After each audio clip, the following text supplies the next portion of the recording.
Wow, very presidential. I feel like I'm in a parade right now. Happy Super Week, everybody. We've got one. This is it. This is the final week. That should make us all very sad. It's final week of football season. It's here.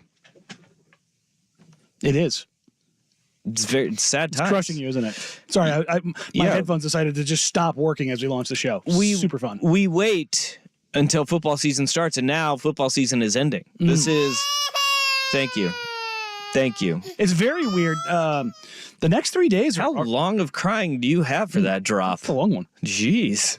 I think it's a 12-second long one. Russ, I just cut it off. We I don't was need the like, whole thing. I got an hour of baby crying here. Enjoy. The next 3 days are going to suck because not only locally we don't have any football, we don't need basketball either. No Blazers between now and the trade deadline. So it's kind of a sports desert for the next 3 days. Yeah, why is that? It's a weird kink in the schedule because they had the two. We don't kink shame. We don't kink shame here. But yeah, they had the two baseball series games in Denver, and then they get 3 days off of that. Which they went over. They did go over. They went over. No, they competed, and we'll talk about those games. They were attaboy games. That's Moral victories. Yeah. That's what Rip City is to become. Moral victory city. Yeah, that's exactly what it is. That's what rebuilding is. This is for translates into good draft picks. This is for all of the people that wanted the rebuild, that wanted Dame traded. You have it now, and Yes. I hope you're ready for this life. Moral victories are a thing. Yes, that's what matters. It is so miserable to be in. They're 15-35. They've won 15 of 50 games. Right on pace. Right on pace. They're on pace. Actually, they're behind. No. No, for the under, which is what we want. Oh, yes. Yeah, no. They're right on pace to hit the under. Neither Suk nor I have any vested interest in that at all. No, because the under was the play, and it was the easy play to take this season, and they're living up to it. But the moral victories are based on the growth that you want to see, that things are heading in the right direction. And I think that there's actually a really tough time for people that are anti-Chauncey, anti-DeAndre Ayton, and anti-Anthony Simons. Yeah, it's been a rough 2 weeks. The folks that wanted to say Scoot Henderson was a bust after his first 3 months in the NBA, it's real rough for them right now. But it is signs of growth. Yeah, it's not all going to be here. And this is the thing that is so infuriating, is people just want it and they want it now. If you are not seeing growth, it's because you're not wanting to acknowledge what is happening. We are actually seeing this team is making strides. Yeah. They are. And that's how this is supposed to go. And this when we talked about it last week, the Milwaukee win, and kind of how things got to roll out of that. It's that's fun. It is fun. We'll talk about the Blazers. It's Super Week, though. It is Super Week. We got to get kind of sportsy there. No, reel it back in. Yeah, no. How's everybody's weekend? Everybody have good weekends? Yeah. Sure. Oh. Yeah. You're just going sure? Sure. Yeah, no, it was a weird weekend for sure. I did not quite a spring clean, but I did a lot of cleaning. That's weird. We did the same thing. Like it was like, because it was nice outside, like we were outside a lot, and then it turned into Saturday, we ended up cleaning out the garage. Like we went through like the clean out of the garage. And I came, because all of my stuff from my childhood, my parents were like, here you go. You got it. Yeah, my parents did that to me too. So I was just like throwing out all my stuff, like, because my wife and I had this conversation. You need to have these conversations like, all right, well, who's the next person that's going to go through this? It's our children when we die, right? Yeah. So do I need my varsity letters or my all league awards or anything like that? My trophies as a kid? No. I don't. So I threw all those away. Well, if you throw those away, how are you going to know if you can throw the ball over the mountains over there? Yeah, that's right. So those went dumpster. Also went my kindergarten progress report, which that was a thing. Oh, did you read it before you threw it away? I did. Oh, yeah, those are great. I did. My teachers were very concerned about my lack of a sense of justice.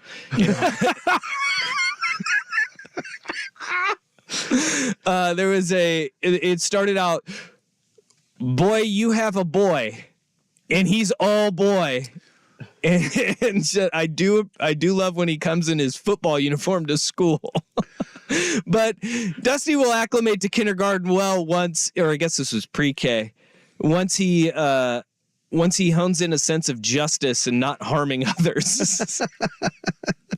You're a violent little turd, huh? Apparently, I was aggressive. I was an aggressive one. You remember the old Beaverton ones, the kind of like long, skinny ones where you just bubbled them in? Yeah. Mine had, like, all of them were always good. I was a really good student when I was a little kid.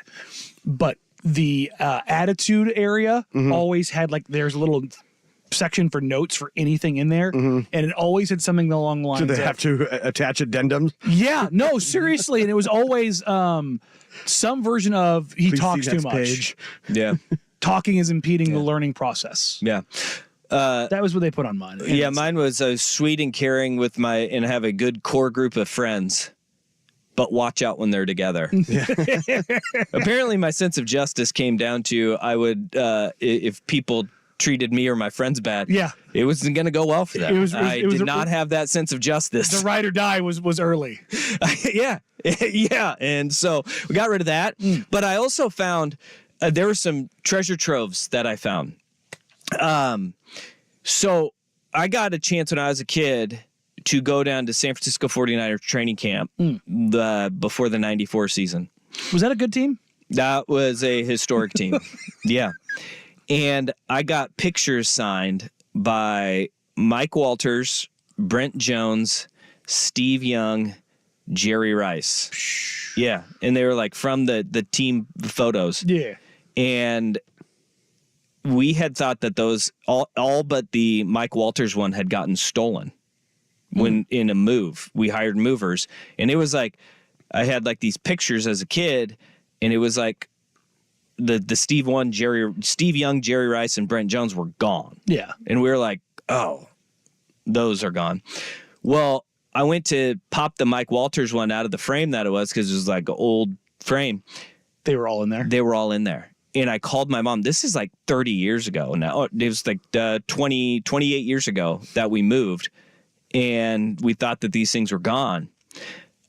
I called my mom and she's like, oh, yeah, I put them there because I put them behind the Mike Walters one because he signed it to Dusty and he signed it. And she goes, so they wouldn't steal the other ones that didn't have, the inscription on. Yeah. And it was Jerry Rice and Steve Young. So she was like, yeah, somebody would have stolen those. And I was like, 28 years we went. 28 years. Now you remember? And I finally found them. So cleaning was really good there. Rewarding? Rewarding like cleaning session there. And then I also found something that I thought was going to be this was going to be the big find. I found King Tut's tomb right now. Nice. So my great-grandfather pitched for the Yankees, and he used to go back to the Legends game. And you've told me some stories. Yeah, he was Grandpa Don liked to party. He also lacked a sense of justice. Yeah, he did. He did. he may have gotten, I think, stabbed in Tijuana. But he used to go to these Legends game, and one year he promised, I'll get you a signed ball and I'll bring it back to you. So I find this ball just in a box, and it's signed by Yogi Berra, Duke Snyder, Whitey Ford, Good God. all these guys. And I'm like, holy smokes. And so I called my mom. I was like, did you know this was just in a box that you gave me? She's like, yeah, I don't know. That's not. There's some funny business going on there. Turns out Grandpa Don forgot to give me the ball. So my great-grandmother, Gam, was like, well, we promised him a ball. Oh, so she forged all the signatures on it. Ooh. So I was like, she's like, yeah, believe me, we would have taken way better care of this had it been the actual thing. She goes, there's no way that those are real. So then I lady signed the ball named Baby Ruth. So I started Googling because that's a great thing about the collectibles now. You can search what all of these things are, all the signatures look like. None of them looked anything like it. And upon further investigation, old Gam there, Yogi Berra was Yobi Berra. It wasn't Yogi Bear. It was Yobi Berra. And I was like, okay, yeah, all right, nice one. But they tried to pass this one off like they tried to pull one over. I thought I had the real deal there. And I was like, whew, we're retiring early. No, still working. Yeah, I'm right. here today. But instead, it's boo boo. Boo. Yeah, so it was hit and miss. It was an adventure going through all of the old things from my childhood. I did that last summer.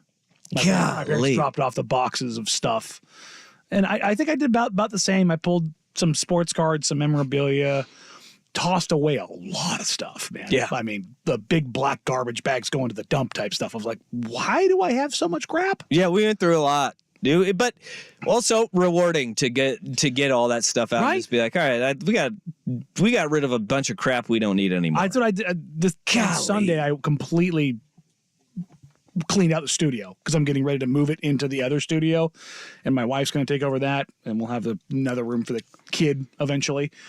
And it was funny. I got done. And I looked around. It was so empty in there. It was just kind of like, oh, this is weird. There's not crap everywhere.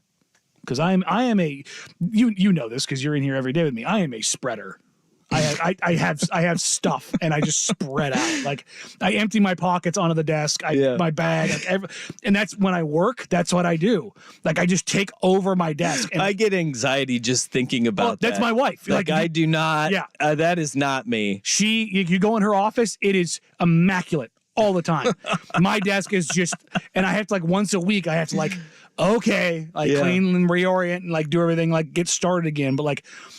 My wife walked in. She went out to lunch with her mom. She came back. She's like, "Oh my God!" I'm like, "What?" Because I was in the other room. She's like, "You cleaned in here, like all the way." She's like, "I forgot what it looked like this." I'm like, yeah, I'm a pig. I can't do that. I can't. This is a great idea. I may have to go through the garbage can and maybe if you still have all those trophies, you should give them out as awards at the Fan Golf Classic. Ooh, I like that.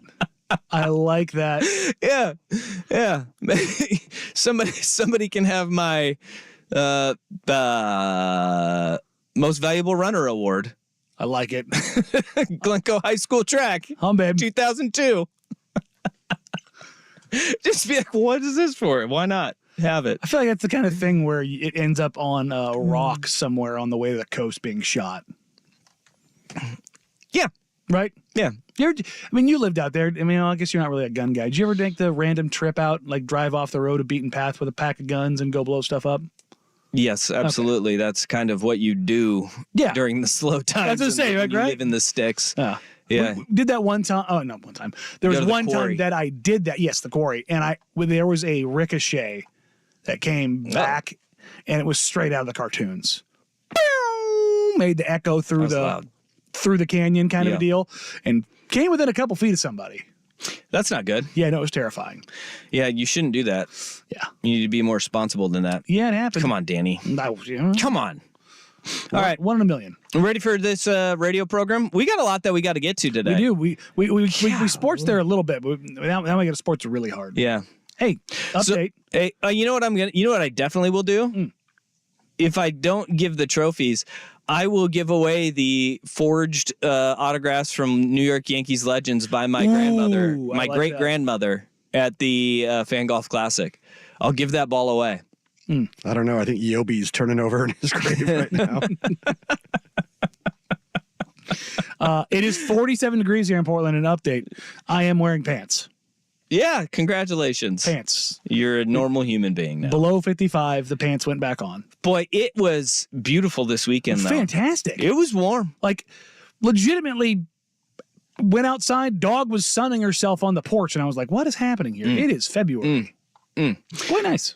It was very nice. But now we're back to the rains, and I can't ask for much more. It's crap dash. All right, it is Monday. It's never too early to start thinking about your Super Bowl recipes. So I would like to get some of those. Oh yeah, no, send them in. Yeah, because now, like, if you do it on Thursday or Friday, it's almost too late. Yeah, like, you got to start the preparations now. You got to get your now. ingredients, man. Yeah, let us know. 503-864-6326. That's the Vancouver Ford text line. We got a lot of Super Bowl that we're going to get to. You mentioned the Portland Trailblazers. They do deserve some discussion because trade deadline is this week. Yeah, we are 3 days away. Thursday afternoon at 3 p.m. You have got... I believe that's 3 p.m. Eastern. Yes, so noon, so as we go on. Oh, noon for us. It's noon. That's great. It's great. Flurry of moves going to be right here. We have the trade deadline coming up. The Blazers I'll be sweating during my noon update. have been playing well. That's different from how of the other updates that you have. Jerk. I'm just saying. I'm just saying. I keep it cool over here in Okay. Yeah. the Yeah. studio. Yeah. We have other NBA with the Joel Embiid saga. Keep our composure. Doc Rivers is somehow the Eastern Conference head coach for the All-Star game. That was fun little story this weekend. And then we got some college football news and notes as well that we got to get to. That's busy. It's a busy Monday, and thank you for riding with us. We'll be here until 3 o'clock. Where we start, which will rear its ugly head first, the dropsies or the bend and break defense? Danny and Dusty on the Fan.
All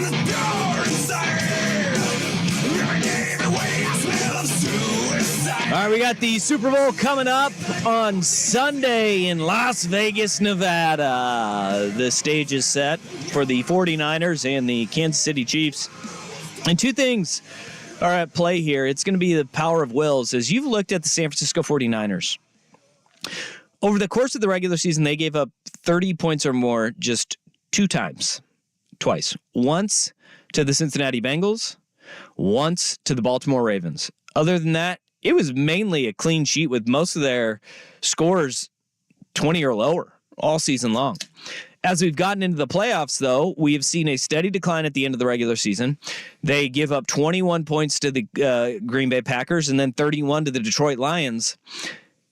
There's been something that it's been a bend and break defense of late for the San Francisco 49ers, especially early in games. Now, you should give credit where credit is due in that if you look at what they've been able to do in the fourth quarters of games, they've been very good. And the second half, really, against the Detroit Lions was exceptional for the San Francisco 49ers.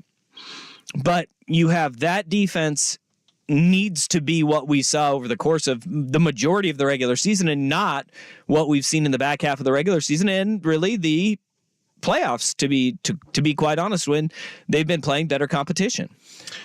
I wanted to take a look at this real quick just to kind of get an understanding of when it happened and kind of what followed after. And I start to wonder how much Hufanga's absence has meant to them. You go back to November 19th, and when Talanoa Hufanga got juked out of his britches against the Tampa Bay Buccaneers. Literally shredded his knee. And Rachaad White just went, and his knee went the other way. That is where you can kind of say, all right, that was the signal for things turning. But in the 3 games immediately after that, they played Seattle twice and Philly once. They were really good, but they gave up 29 to Arizona, 33 to the Baltimore Ravens. They played the Washington Commanders, who were just mailing it in, and then the loss to the Rams at the end of the regular season. I mean, that really was a turning point of, all right, is this defense the same as what we saw early in the year? And I think more teams, to be quite honest, and Hufanga's physicality plays a little bit of a role in this. They haven't been good against the run all season long, though. And I think as the season wears on and you get into those later months of the year, and especially in the playoff time, you have to run the damn ball.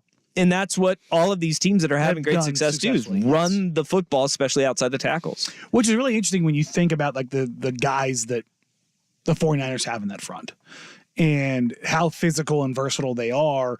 And yet they do struggle against the run. You would think having guys like Bosa, that you would think with the size that they've had up front, the addition of Chase Young. Now, are these guys stout against the run? No, but they're also athletically, strength-wise, leverage-wise, some of the most physical components that you can imagine dealing with. So you would think that they would at least be capable, but they've just gotten the crap kicked out of them when push comes to shove, quite literally on those levels. That the Long brothers, they've got their podcast. They have the Penei Sewell like appreciation reel from that game of him pulling out. Dude, he is amazing. The damage that he did, particularly in that first half to the 49ers, just on kickouts and on pulls and coming across. They just got mauled, and it reinforced further why the Lions got away from the run. It just killed me. But it wasn't like, the 49ers are competing on the line of scrimmage here. They were just getting throttled. Mm-hmm. And it's just, you start to wonder kind of how that's going to look if they can't even be competitive at the line of scrimmage in the impact plays, whether it's the third and shorts, the first downs, which the Chiefs absolutely killed in those first 2 drives was keeping everything second, third, and manageable because they were just getting chunks on first downs. Well, the Javons have been really bad against the run all season long. Javon, Hargrave, and Kinlaw. They have, over the course of the year, they've been the weak spot. And it's kind of interesting because everything works inside out.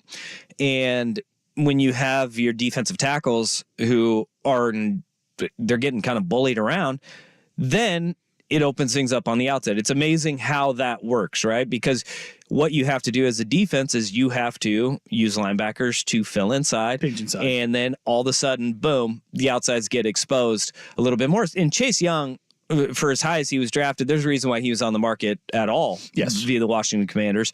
And it wasn't just health. No, it has been a tough putt for him. And then Bosa is just good. Nick Bosa is an animal, and he has lived up to every bit of hype that he has gotten.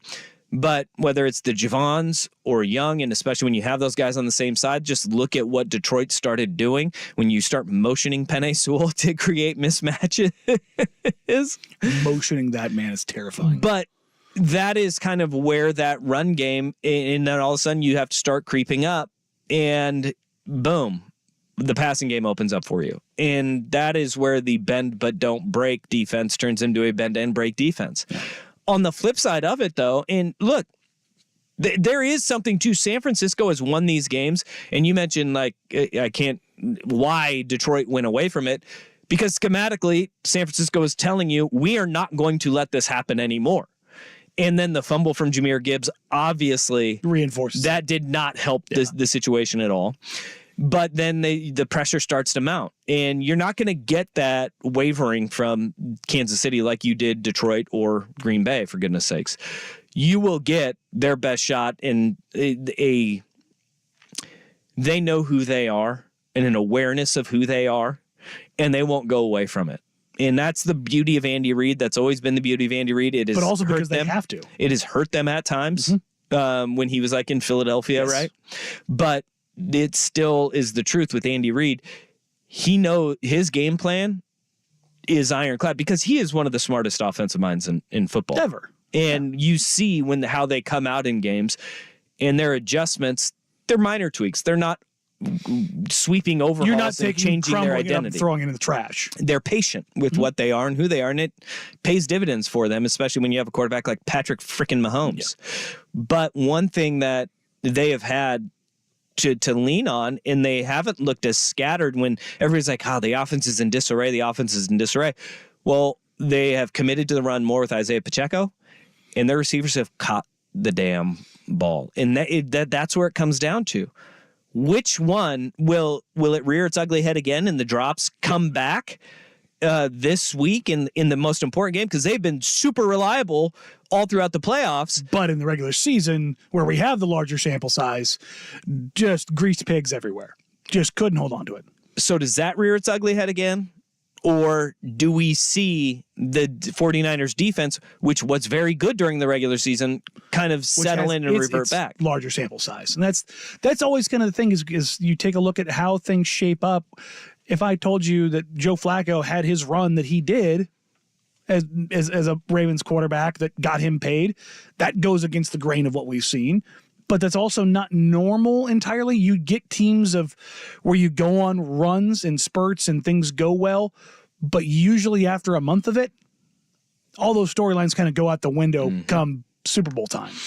And that's it. That is where you have got, and with the 2 weeks of preparation, I think that is kind of like the recenter time for the San Francisco 49ers. Where you become who you were and not who you've been. Because as we noted, they took it away in the second half from Detroit, and they said, you will not beat us here. Mm-hmm. Sometimes you get with Bosa, Armstead, and Chase Young, they just say, pin our ears back and go. Pin our ears back and go. It may benefit San Francisco from a game plan standpoint to have a quarterback like Patrick Mahomes who creates, and you don't pin your ears back and try to get to Patrick Mahomes because that is a fool's game right there. How many times have we seen him just step up, slide over, create some more time, and then all of a sudden duck to Travis Kelce, get caught in the middle of the field? Yeah, he's throwing from the left numbers to the right hash and saying, I can make that throw. Yeah, I've got that in my bag. Creating 7 seconds and finding a guy come open. So it may benefit San Francisco to be like, you guys cannot be ultra aggressive. You can't just pin your ears back and go here. But then again, you could see what Mahomes has been doing is saying, I've felt out every single one of these receivers throughout the course of the season. I'm done with it. I trust Rashee Rice. I trust Travis Kelce. And they may have gotten a damn fine boost that we weren't anticipating before.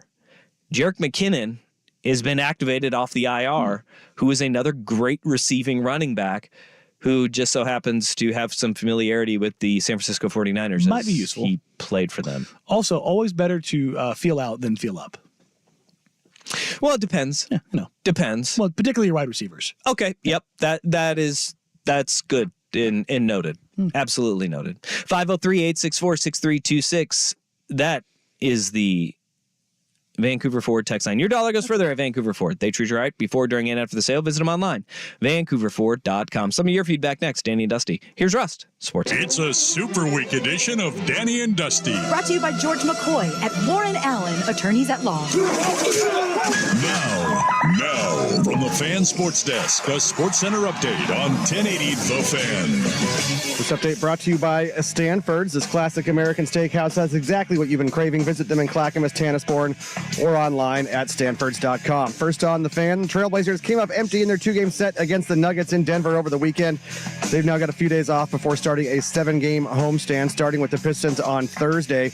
Blazers are 15-35, the fifth worst record in the league. 24/7 Sports reporting Patriots defensive assistant Steve Belichick has accepted the defensive coordinator job at Washington. Belichick previously worked with new head coach Jed Fish in 2020 when Fish was the Patriots quarterbacks coach. Matt Zenitz of 24/7 Sports reporting the Seahawks hiring Michigan assistant Jay Harbaugh as their special teams coordinator. New Commanders head coach Dan Quinn says offensive coordinator Eric Bieniemy will not return. Over in baseball, ESPN's Jeff Passan reporting the Royals and shortstop Bobby Witt Jr. have agreed to an 11-year, $288.7 million deal. The final 4 years each have a player option, and there's a team option for 3 more years that could take it to $377.7 million over 14 years. More sports scores and stories in 30 minutes. I'm Jeff Rust at the Spirit Mountain Casino Sports Desk. The pro football playoffs are here. Watch and wager on every game at Spirit Mountain Casino. Visit spiritmountain.com. The home of prime time with Isaac and Sue. Weekdays 3 to 7, 1080 The Fan. Big game coverage on 1080 The Fan is presented by Solo Stove. Feel the heat of the world's most popular smokeless fire pit. Solostove.com. Hey, it's Sook. And guys, for those of you with a full head of hair, congratulations. Studies show that one of the most attractive physical features is a full head of hair. And it sucks to be me. Because you know what the least attractive? Well, hair loss.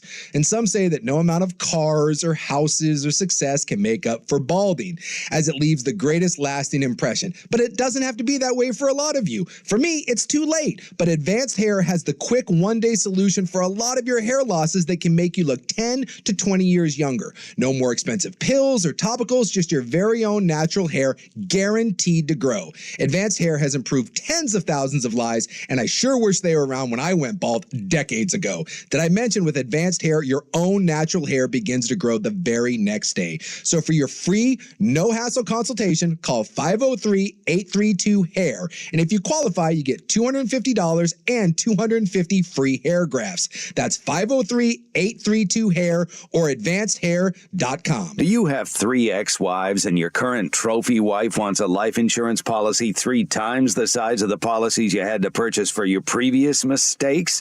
If so, you need to call Big Lou at Term Provider, 800-700-6890.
3-864-6326. That's the Vancouver Ford text line. We're talking which one will rear its ugly little head first, the bend and break defense of San Francisco that we've seen in the playoffs, or the dropsies from the Kansas City Chiefs that we saw throughout the course of the regular season. You mentioned the body of works that we have. We have a 17-game regular season that's a body of work of consistency from the 49ers defense that has deteriorated with the absence of Talanoa Hufanga. Several injuries kind of across the secondary in general for San Francisco, but they've bowed their backs in crunch time and pivotal times in both of their postseason games. You have the body of work of the Chiefs, which drops across the board and letting Patrick Mahomes down throughout the course of the regular season. They have been dynamite all throughout this season. Which one do you think is going to has the better possibility of showing itself in the Super Bowl on the biggest stage? Because this is when your faults are highlighted the most. Mm-hmm. This is when they come out the most. And for me, I just look at the way Mahomes is playing. I don't think those guys are going to have a chance to drop the ball. I think it's going to be Travis Kelce with 11 targets again. Rashee Rice being the guy that you go to in spots, MVS getting the ball thrown to him. But Kadarius Toney's not going to be allowed inside the state of Nevada. No, it's going to be checking down to Isaiah Pacheco, or now that Jerick McKinnon is back, and in seeing, I don't know how much he'll be able to be used. But you have him available in any capacity. There's another receiving back that's been reliable over his career when he's been healthy, which is few and far between, but he's apparently healthy now. I think that is less of a worry than what we've seen from San Francisco's defense, because there's one thing that you cannot get back, and that is those injuries in the secondary. Those guys aren't going to be back. Hufanga isn't going to get magically healed, and you're going to have a run support safety who is also a ball hawk back there. It's an absolute lunatic back there. We've seen how teams have attacked them and what it opens up in setting the edge and making sure you're not getting gashed at 5.5 yards a carry or more. Is you have to give something to get that edge set, and you don't want to give anything for Patrick Mahomes. And honestly, if you're going to be the 49ers and you're going to be this team that relies on making big plays, of being the big-time disruptor, I think you kind of have to lean into what you are, which is you're not this run-stopping team. And even though Patrick Mahomes is a complete pain to actually bring down, to be disruptive, he also does not, with those wide receivers, as good as Kelce is, he's not what he was 3 years ago as far as being able to create separation, even in the plays that break down. Now, he's still magical. I'm not taking away from him at all. At all. But they do not have a Tyreek Hill who is going to always be able to create separation in those breakdown plays. Yeah. And if you're gonna rely on something, I think that you're going to rely on the fact that you do have playmaking defensive players in the passing game. And I think that it's going to be one of those things where they might just get the crap kicked out of them running the ball.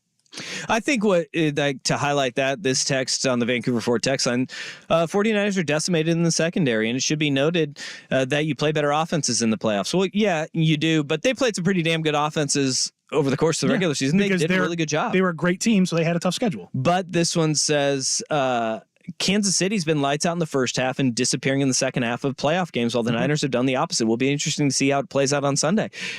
To that point, I think that's what you're talking about here, is that lack of having, well, what the 49ers have, which is a counterpunch to no matter how you scheme them defensively.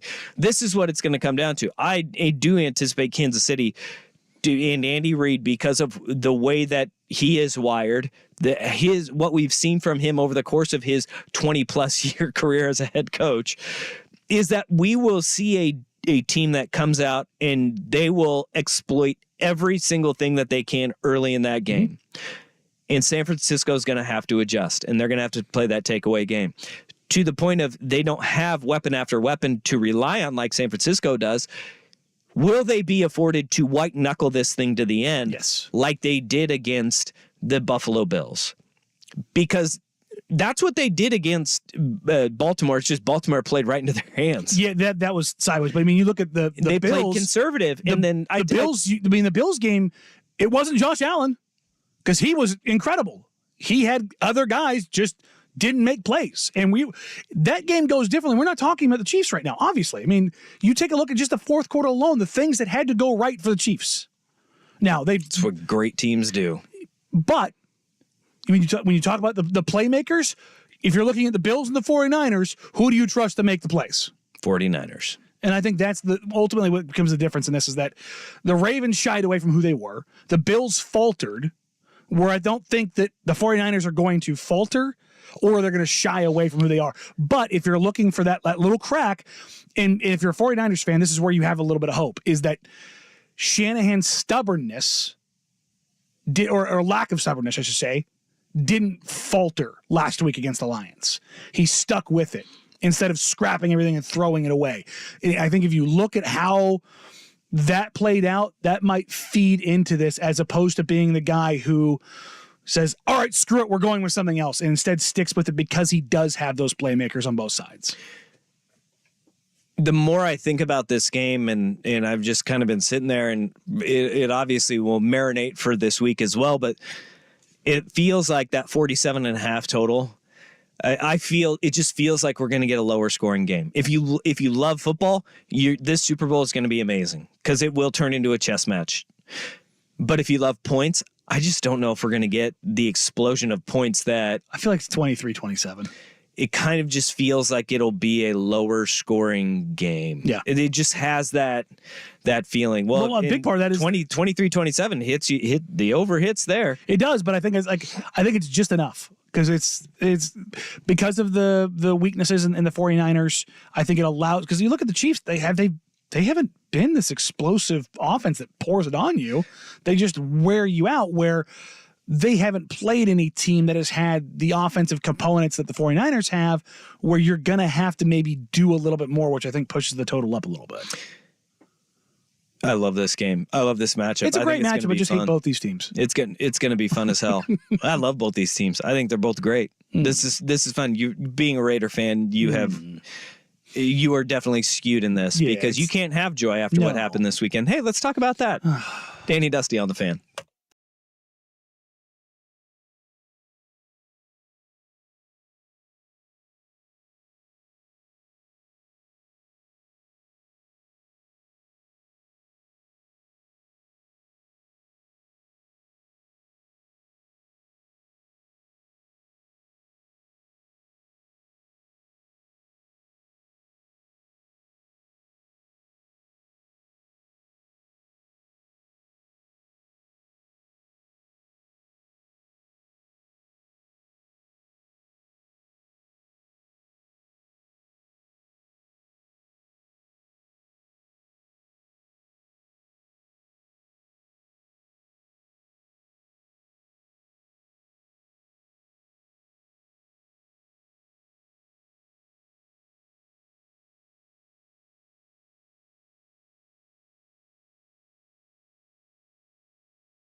Metal Monday means Danny just feverishly just taps on the desk over here like he's playing the drums. Damn right.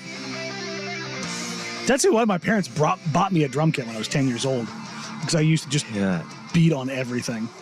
Dude, I don't know why people buy their kids drum sets. That's just loudness happening. It started a fight once. I don't. Not in my Somebody not put in their my balls house. on your drum set. No. So I had my drum set in the garage. Hey, teabag. And I had the garage door like halfway open. Oh. And it was 1 billion degrees outside. It was one of those super hot summer days. And my complete d-hole of a neighbor came over and just grabbed my garage door and slammed it shut.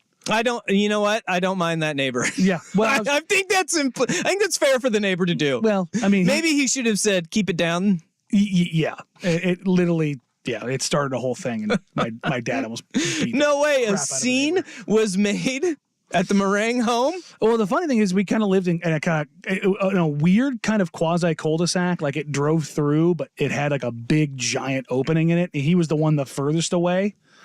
Nobody else complained. Nobody else did anything. Because it was just going right across into his home, apparently. But yeah, it was a thing. All right. You can't have nice things as you watch the two teams you hate playing the Super Bowl in a stadium that your team plays in. Luke Getsy is apparently the new offensive coordinator for the Las Vegas Raiders. Boy, how things change. You did the mental gymnastics of sticking the landing on Cliff Kingsbury being your OC. I can see it. That did not last more than 24 hours as Cliff Kingsbury appears to be set to join the Washington Commanders as the offensive coordinator under Dan Quinn. And Luke Getsy, if you don't know who Luke Getsy is, former offensive coordinator for the Chicago Bears, coming on yes. down. I was going to say, get in line. Yeah. Well, that just brilliant and intuitive system that the Bears run that everybody is so intimately familiar with and wanting to deploy on their own. Good God, if I ever wanted to live myself over a hiring, that's the one. You went from like, hey, Kingsbury. You know what the great thing is? That we have it in the audio vault at 1080thefan.com or in the Odyssey app. Mm-hmm. You saying, well, it could have been worse. It could have been Luke Getsy. Yeah. Yeah, you said that on Friday. Yeah. And then lo and behold, Hey, it's Luke Getsy. this is why I always say to everybody when people complain about things in sports, it can always be worse. Antonio Pierce was right. Maybe Cliff Kingsbury, listen, not everybody is cut out to be a Raiders coach. Luke Getsy is, though. Luke Getsy is. I'm trying Gets to a find the fever. redemptive quality here, and I'm like, hey, this means that they made me go after Justin Fields. And I'm like, that's not the redemptive quality. That makes it worse. For you. For in everyone. your mind. I think with Josh Jacobs and Devontae Adams, Hunter Renfrow, Justin Fields could work. No. All right. No. Maybe. And I don't want to see if it does. But I think the Bears may be holding on to Justin Fields potentially because of the fact that now Cliff Kingsbury goes to Washington and the floodgates have now opened. Washington's going to do everything they can to get Caleb Williams, bring him home. He's from Washington, D.C. Mm-hmm. He doesn't want to play for the Bears, according to Colin Cowherd, who then backtracked it, but Didn't whatever. really backtrack it.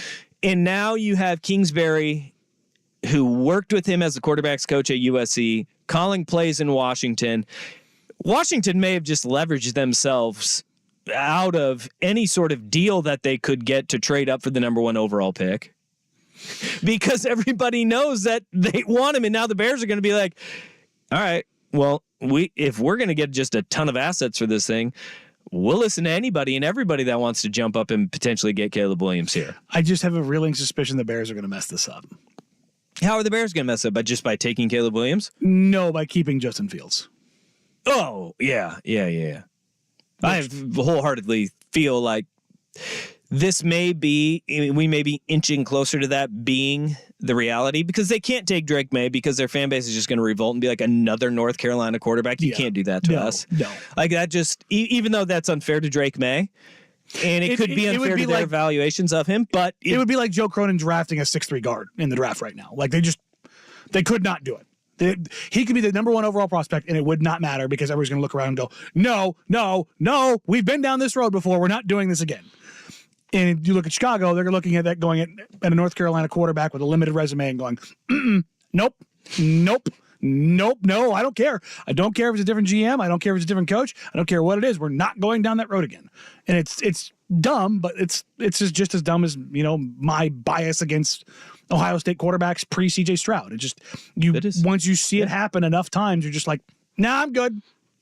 But Caleb Williams to the Commanders, it does make sense now. It makes a ton of sense. It does make sense. If they really want him, though, they're going to have to give up a king's ransom to get up to number one to take him. It's going to be interesting to see just what that ransom is. Do you think it's as much? Do you think it's as much as Carolina gave up for Bryce Young? Because Caleb's a better quarterback. There's no doubt about that. Not only a better quarterback, better prospect, everything about him better. But Carolina gave up an arm and a leg to move up. They have so many holes. This is what makes it really tough. Do the Bears say we swap 1 for 2? Mm-hmm. And they usually, like, the valuation of that, you will get some picks, but do the Bears get their second round pick back that they traded to Washington for Montez Sweat, and then a little bit more equity in saying, all right, you give us our 2 back, and then you're probably going to have to give up a future 1 in order to make this thing happen. Because they gave up 2 1s beyond the swap with Carolina, right?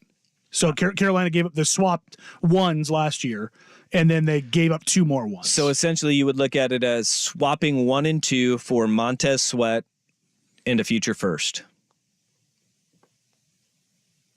Because Montez Sweat then becomes free. It's a free player that they traded for earlier. Yeah. Okay, yeah. And then you go, so they get their number 2 back, which is the 33rd overall pick. Pretty good pick. Yeah, pretty good pick. It's essentially a first.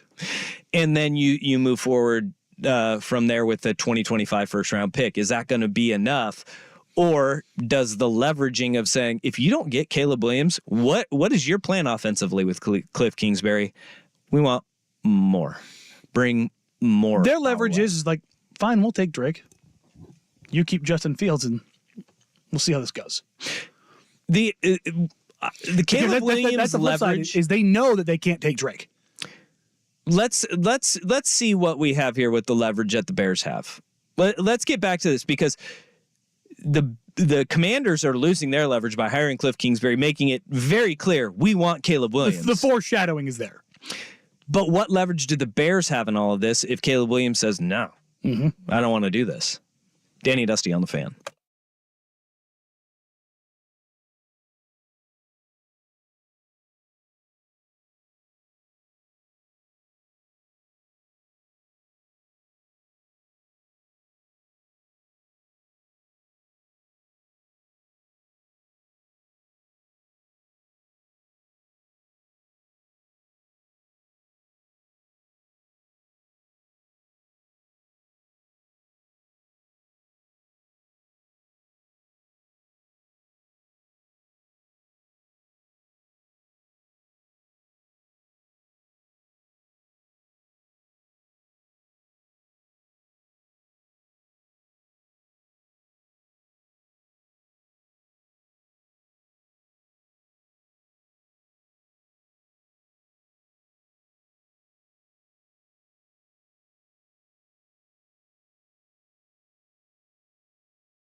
Thank you for being a part of our day, letting us be a part of yours. Danny and Dusty with you on this Monday of Super Week.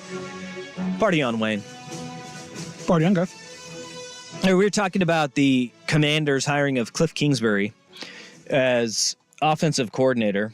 And Dan Quinn had his introductory press conference as the Commanders' new head coach today. And he gave us this little nugget. There is nothing I enjoy more than doing hard shit with good people. All right. There's a Commanders fan out there that's getting that tattooed on their body somewhere. Maybe over their lower back. I like it. What I'm wondering is Kingsbury going to find a pad as good as the one he had in Arizona? That house, have you ever seen the photos that kind of went where viral? he did the COVID draft. Yeah, that giant bay of a living room looking out over Maybe something over on the Potomac. I feel like it's not quite the same feel. Think Scottsdale? It's Scottsdale. Yeah, up in I have the a hills. feeling a desert's going to be hard to find in DC. But not just that, like that was. They got tons of rich people over there. Yeah, I know, but it's it's a different kind of vibe. Like that's old money. He's going Outer Banks. It'll look Outer Banks-ish. Yeah, right. It'll be a different vibe. East Coast. It's not gonna have eyes wide shut. Like some weird stuff happened here. Oh, there will. Yeah, it'll have that look because there's definitely going to be weird stuff that happens there. Oh, for sure. I mean, come on I now. mean, look at that clip, and you know weird stuff happens. Yeah, absolutely. But you hire Eric Bieniemy is out. Will not be retained. Weird. Yeah. Well, the storyline on that is of Bieniemy. Remember the outrage over he's not being hired because he's black, and it's like, no, he's not being hired because they don't like him across the league, and now he's unceremoniously getting swept to the side, and nobody really cares anymore because the cat's kind of out of the bag. Almost had a mutiny this past year as the offensive coordinator in DC. So remember, last segment I said it can always get worse. There you go. There it is. But we were talking about the Commanders, and they obviously are lining this up because they want Caleb Williams. Yeah. They're at number 2. The reports have been Caleb Williams doesn't want to go and play in Chicago. They don't trust ownership in Chicago and with the Bears to surround a team with him. Now, what leverage does Chicago have then if Caleb, because the leverage for the Commanders, it's waning because you have signaled to everyone that this is where you want to go. Because Drake May is a very good quarterback. Mm-hmm. Does he fit Cliff Kingsbury in the style of play? No. Was Cliff Kingsbury his position coach? No. You're making this hire for a specific person out there. And so they want to see if Caleb Williams can leverage his way to get to D.C., his hometown, and play for the Commanders. So where does this leave the Bears? What leverage did the Bears have? Because Caleb Williams is playing this like he is John Elway or like he is Eli Manning. Mm-hmm. And does he have that power? And that's an interesting one because John Elway had a place to go. John Elway could go and play Major League Baseball is what he said he was going to go and do. Baltimore drafted him. Nope, I'm not going. I'm going to go and play baseball. And he had that golden parachute. Eli Manning had the Manning family behind him. No. Is Caleb Williams, where does he go and what does he do if it's not Chicago? And that's what teams are like. That's what Chicago's banking on. Is like if we love the guy and if we can convince him that coming here is an okay place. Like that's what they're going to be banking on. But if he shows up and he's a malcontent, then for 5 years is he just not going to do anything? Trying to find his way out at all times. Like I know it sounds cliche, but you want the guy to want to be there. If you have to convince him. Do you want him there? But doesn't that seem like a bit of a red flag for Caleb Williams that if things don't go well, like Washington is going to put a lot of eggs in that basket. And if things don't go well, do the fingers start to get pointed? 100%. Does he just say, I want out. This isn't working for me and you guys are the problem. It's not me. Those are the questions about Caleb is how does he handle adversity? He didn't handle it very well against the loss to Utah. Hadn't been great. Losses to Utah. And then people got very upset with him because he was crying in the stands with his parents, which I have zero issue with. It's the last time he was playing college football. I felt like that was kind of overblown. But the adversity stuff, the adversity stuff on the field does not bother me because I think he reacts. I mean, this is a guy who tried to basically play with a torn hamstring. I think as far as a gamer, he's a gamer. It's just getting him to the field. Yes, like the adversity stuff, like once the game's over, I think that's where it becomes a little bit more of a, I don't want to say an issue, but these are the same things we Wouldn't that be, is he a good teammate? And that's what you hear about the stuff at USC. His teammates loved him. Yeah, outside of that one report where there were some mostly defensive guys that gave the good riddance thing. The team being catered to him, a diva quarterback, all those things. But went out of his way to take care of guys at all times, whether you're the top of the roster, bottom of the roster. Those are the things that I kept hearing about him. The question I have is, remember, I mean, we have revisionist history now because Eli's a Hall of Famer and wins Super Bowls. He was a crybaby B, and we crushed him and his family. I mean, the things that were said about Eli Manning leading to that draft and then draft night when they basically gave the double-barrel bird to the Chargers, they got annihilated. The first family of football got destroyed. So did the Spanos family for being what they had been. But continue to be. Thank you. But I don't think the flip side is of the Bears organization, they're very much in the same kind of boat as the Chargers have been as it pertains to ownership. Now, they've been more willing to spend money, but they have been dysfunctional at every managerial and operational hire for when was the Super Bowl? Was it 06? This is Rex Grossman. Yeah, that sounds about right. So for almost 20 years. And that was only because your defense was God tier. I mean, their front office has been an absolute disaster. And you didn't make the changes. But with Poles, but he has been drafting better. But now, Darnell White, the bar's not a great pass blocker. His run blocking was through the roof. Sure. But you Straight have for your quarterback who doesn't throw. You have massive holes though on the offensive line and in your offense. DJ Moore, you do have a receiver finally. Sure. Maybe you can use a trade to squeeze some assets out of another team. Like if Washington won't be willing to part with Terry McLaurin, because why would you be like, you know what? We want Caleb Williams and nobody to throw the ball to. Yeah. That the Panthers strategy? That's ridiculous. Yeah. Here's DJ Moore. We don't want him to actually have somebody for Bryce Young to throw to. You saw how that worked out, and nobody to block for him. Yeah, order on. It's a disaster. But can you squeeze another move to get another receiver? And maybe that's the plan, and that's the ploy for Chicago from here until the draft at the end of April. Is you sit there and you go, all right, we are going to try to set up the best way that we can to say we have DJ Moore, we have Cole Kmet. Now we went and we got a number 2, a number 3, and we have our tight end here. Is that going to be good enough to say we're surrounding you with weapons? It's a start, but just from what I see, from what I look at, I think this is DOA. I think it's dead on arrival. It's pretty tough. I don't think the Bears can do anything here. And the closer we get to the draft, the less leverage they have. And what would be hilarious in all of this is that if everybody else knows it and everybody's talking to Washington about somehow moving up to 2 to get Caleb Williams. Because they know, and not that Washington wouldn't take them, but if everybody knows that Caleb is 100% not going to the Bears, I will not report. I will not be there. I will burn your organ. Like if he's willing to go full scorched earth. And I would love it if the Bears just said, dude, called him on it. Try me. That's I don't think that they have the huevos for that.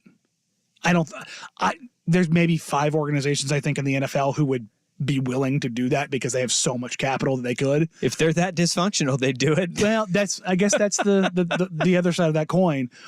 But because who did San Diego draft? Fair. They drafted him and said, we'll figure it out. but try me. Yeah. But I just wonder if all of a sudden organizations are like, well, we're going to deal with Washington instead. That would be funny. Just because they know that the leverage that Chicago is completely out leveraged. It's kind of insane to think about that, but I wonder if it ever reaches that point. Yeah, I would flip it, because then Chicago could just say, why deal with them when you can deal with us? And they're going to draft him at 2, and you can just jump and make sure you get him, because Chicago could always say, no, we're going to call him on his BS. It's fair. It's gonna be the storyline. It would be really funny unless they trade Fields before the draft. It's going to be the storyline of the draft. Love it. Love it. All right. Hey, the Blazers swept over the weekend. The trade deadline just 3 days away. What will we see from Rip City the next time they take the floor against Detroit on Thursday? Danny and Dusty on the Fan.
On our last installment of Awe on Friday, Jeff Rust posed the question, which is more probable? The Blazers get swept in Denver in their 2-game set, or they win one? We both said swept. We both said swept in that one. I wasn't going to say swept or sweep because we knew the sweep was not going to happen.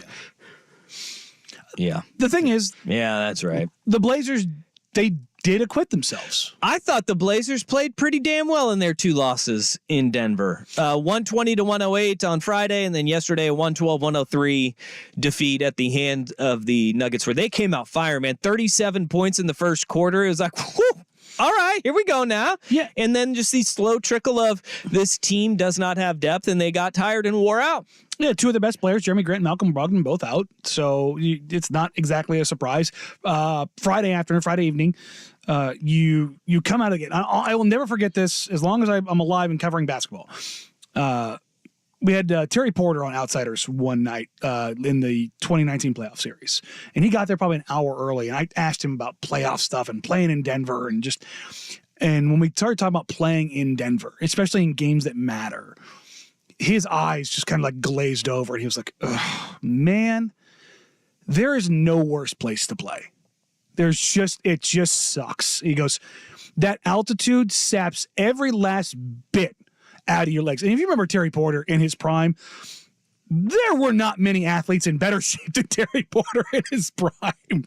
It was jacked. And all those guys were. Oh, God, that whole team was jacked. But, I mean, Terry Porter was just a specimen. If this is a guy who prides himself on playing, press defense 38 minutes a night, just a dude who's just after you all night long. And he was just like, the thing about playing in Denver is no matter when you get there, the first shift and the first 15 minutes are gonna kick your butt. Doesn't matter who you are. It does not matter who you are. There's no overcoming it. Unless you live there, which is why it's such an advantage, it is going to get you. Now, can you survive those first 15 minutes? And if you can survive those first 15 minutes and be in the game or have a push to kind of figure it out down the stretch, then you've got a chance any given night. Any night. But that first 15 minutes, Portland on Friday got the crap kicked out of them. They can only score 20 points. They got nothing. They got no legs. Shots aren't falling. But then you saw them warm into the game and the shot making started coming. And Scoot Henderson comes out and goes bonkers in that second quarter. Scoot's been playing really well lately. Since January 1st, he's averaging 14 and 4, almost 5. His shooting is still lagging behind just under 40%, but he's shooting 35.5% from 3, which passable, especially considering his biggest issue now is the inconsistency finishing at the rim. He was 1 for 10 on 2s yesterday. Yeesh. Just stuff rolling out, being altered. He's got to figure out his footwork. That's as much as everybody wants to talk about his shooting. For me, and we talked about this, I want to say about a week ago, Scoot's footwork is the thing that he needs to sort out the soonest. Because if he can get to the rim and finish and be an above average or plus finisher, that opens everything else up. Again, 19, 20 now. Yeah, just turned 20. He's no longer a teenager. He's got a lot of time. And you're already seeing the growth. You saw it Friday night when he gets out there and he's the kind of the guy that answers the bell first. Then Anthony Simons comes to life and he just starts torching them. Then you had Dwop Reith knock down some shots. You started getting green light Dwop. Listen, if there's one thing I love about WAP is you do not worry. They've got some guys on this team, and Chris Murray and Jabari Walker and Tamani Kamara, who are young guys who are figuring it out, and they get a catch and shoot opportunity, and you see a little hitch. Like they're questioning, I'm not shooting real well, and you let this go.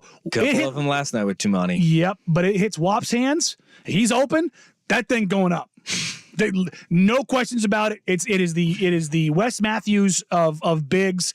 People used to call Wes a black hole, and I'm like, yeah, that's what he's out there to do. He's out there to play defense and shoot. WAP is out there to spread the floor, take threes, and be a hustle guy. So if he gets an opportunity on a trailing 3, let it go. But Dwop Reith is not the guy that, like, we talk about the building blocks and foundational pieces. He's a rookie, but he's 28 years old. Moving forward here in Portland, yeah. He's not that guy.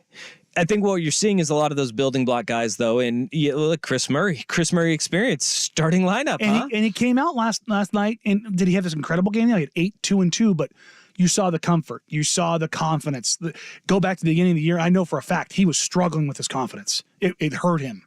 Like he head down, sad tigger.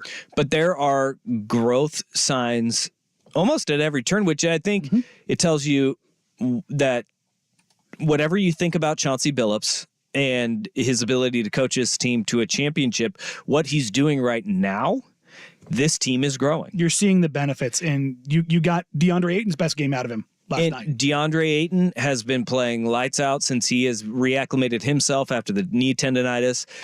This is my question moving forward. You get guys like Malcolm Brogdon has taken for every game he plays, it's seemingly he has a rest night. For everybody wondering about, they sit Mal because they're trading him. No, they sat him because they're managing him, because Malcolm Brogdon has been a guy throughout his career who just gets dinged up. He took a knee to right above his thigh. I want to say was that L.A.? I think it was L.A. because him and Scoot, it was the same game that Scoot got knocked out of. They both had the same thing happen where they essentially hyperextended their leg when they took a knee right to the thigh. And Scoot ended up missing a game, and Malcolm ended up coming back and missing, I think, the next one. But they both took deep hits to the quad, and they're sore. I think that 4 days before the trade deadline, when Jeremy Grant and Malcolm Brogdon are both out of the lineup, everybody goes, are they getting traded? Yeah, and the thing with Jeremy, I'll tell you right now, the guy has had electrodes on his back basically every night following the game. His back's bothering him. What does this team look like on Thursday, though? As it stands right now, Mark Stein had the exact same reporting that I've had now for a couple weeks, and nothing has changed. This is from his Substack this morning. Malcolm Brogdon has been openly lobbying the Trailblazers to keep him beyond Thursday's trade deadline. Malcolm Brogdon has told Sean Highkin, has told Jason Quick, has told myself. I have heard from those in the Blazers organization. I've heard from other teams that have called about Malcolm. Most of the league is called about Malcolm Brogdon. Most of the league is called about Malcolm Brogdon. Same thing was true of Jeremy Grant. Every opposing team office that I have talked to has said no traction on either guy. And that has not changed. And as we get closer to the trade deadline, unless the Portland Trailblazers, as I understand it, the Trailblazers are not interested in draft capital for Malcolm Brogdon. They want players that matter. So under 25 players that they can build with. Those guys don't get dealt at the deadline. We know that. Typically History not. tells us that. Very rarely do. Mostly guys that are dealt at the deadline are periphery edge guys. Bolster your roster type guys. Do we see the home run trade, for big stars? Yeah, occasionally. But at this point right now, with where Portland is in their rebuild, and the way that they're playing, the way that we've seen strides in growth. Look, does this mean that they're going to try to win in this back half? They're not trying to lose games, by the way. Their roster, as we saw last night, just isn't good enough to be quite honest. And that's what they know. Again, they have played 50 games, Dusty, and they have won 15. This is going to happen naturally. This is who they are. And so where a move in the value of Malcolm Brogdon will be fortified is as you get into the offseason, as you get closer to the draft, where teams say, we need an upgrade. We don't need to get younger. We need to get older. That's when you make a move for a guy like a Malcolm Brogdon, which is where we can all kind of see that happening. But I do believe that there is something to when you have both Jeremy Grant and Malcolm Brogdon saying essentially the same thing, which is we've been part of this before and we've seen this before. And this isn't like Detroit that if we were playing well, they would give us the hook and say, we're not playing to win, which is what Jeremy Grant went through. No, and I will tell you wholeheartedly, there has been no message from the Blazers front office to Chauncey Billups to lose games. There is no onus of like, hey, we need to make sure we're X, Y, or Z in position. That has not been the case, which is why you see them trying to be competitive in games. And everybody says, they've got to suck. They've got to lose. They've got to maximize. And we were talking about this off air last week on Friday. Personally, I am sick and tired of existing on the poles of you turning all the optimization levels all the way up all the time. Reality does not live there. There are competing interests across the board. You can't have a franchise go out there, particularly in this market, go out there and win 18 games a season for 4 years and stockpile assets. It's not going to happen. They will tune out. This market is already, we are a little more than halfway into the season, and Moat is not empty, but it's not what it has been. Full. And that's the thing, is like, as much as it's a diehard basketball city, it's a diehard basketball city. It's not a front-running city, but it wants to have something it can lock its teeth into. And right now they don't have that. And so the organization can't sit there and go, yeah, no, we're just going to spin our wheels for 4 years and throw money down the drain. So they've got to continue to at least. Couldn't you argue this is year 3 of that, though? It is, though. Yes, it absolutely is. And the organization is not going to take any steps back from what they are right now. But at the same time, the only steps back are like going from what they are right now to one of the 3 worst organizations in basketball. You don't want to live there because there's no guarantee that you're going to get that pick. And somebody asked if Jake Fisher of Yahoo Sports said that the Blazers kind of envision themselves like the Rockets next year, where maybe they add some guys and guys get a little bit better and they take a step forward. And it's like, yeah, that very much sounds like what the Blazers do. And people were kind of pushing back on me on Twitter. And it's like, guys, the Rockets are 12th right now in lottery odds. They're still not good. They're still a lotto team. That's the world that they're still in. Like that's still a part of the process. Do I want to see Cooper Flagg in Portland next year? Yes. Yes, come draft time at 2025, I would love to see Cooper Flagg or Ace Bailey in Portland. But let's say the Blazers get lucky and end up top 2 in the draft this year, and they get one of Alex Sarr or Zach Rizachet or Cody Williams, and their front court looks a lot better going forward. Dusty, they have 9 guys with a year experience or less on their roster right now. They add 2 more, that's 11. It's not good, Bob. Think about that. So you just like... You have to look at the whole picture of what they're trying to do, where they are, and where they're going to understand this. And it's that they're not this team stuck in hell that they were for 5 years, where if we just add Mario Hezonja or Al-Farouq Aminu's production at the 4 actually equates to a 53 wins. 53.8 to be exact. Yeah, just we don't have to do that with this team. They are years away from even having to have stupid discussions like that. All right, so we're assuming things are quiet on the trade front before Thursday's deadline. It's as of right now, and again, everything is fluid and everything can change, but right now, that's where we sit. All right, coming up next, it's time for our worst day on the web, and ladies and gentlemen, I have 2 words for you: cocaine hippos. But first, here's the Big Kahuna Sports Center update. You mind if I have some of your tasty beverage to wash this down? It's a Super Week edition of Danny and Dusty. Brought to you by George McCoy at Warren Allen, attorneys at law. Now, from the Fan Sports Desk, a Sports Center update on 1080 The Fan. This update brought to you by Crunch Fitness. Memberships as low as $9.99 per month. Find your Crunch time in Portland, Vancouver, and online at crunch.com. First on the Fan, Trailblazers came up empty in their 2-game set against the Nuggets in Denver over the weekend. They've got a few days off now before starting a 7-game homestand. That begins Thursday against the Pistons. Portland's 15-35 on the season, the 5th worst record in the league. 24/7 Sports reporting Patriots defensive assistant Steve Belichick has accepted the defensive coordinator job at Washington. Belichick previously worked with new head coach Jed Fish in 2020 when Fish was the Patriots quarterbacks coach. Matt Zenitz of 24/7 Sports reporting the Seahawks hiring Michigan assistant Jay Harbaugh as their special teams coordinator. And new Commanders head coach Dan Quinn says offensive coordinator Eric Bieniemy will not return. ESPN's Jeff Passan reports the Royals and shortstop Bobby Witt Jr.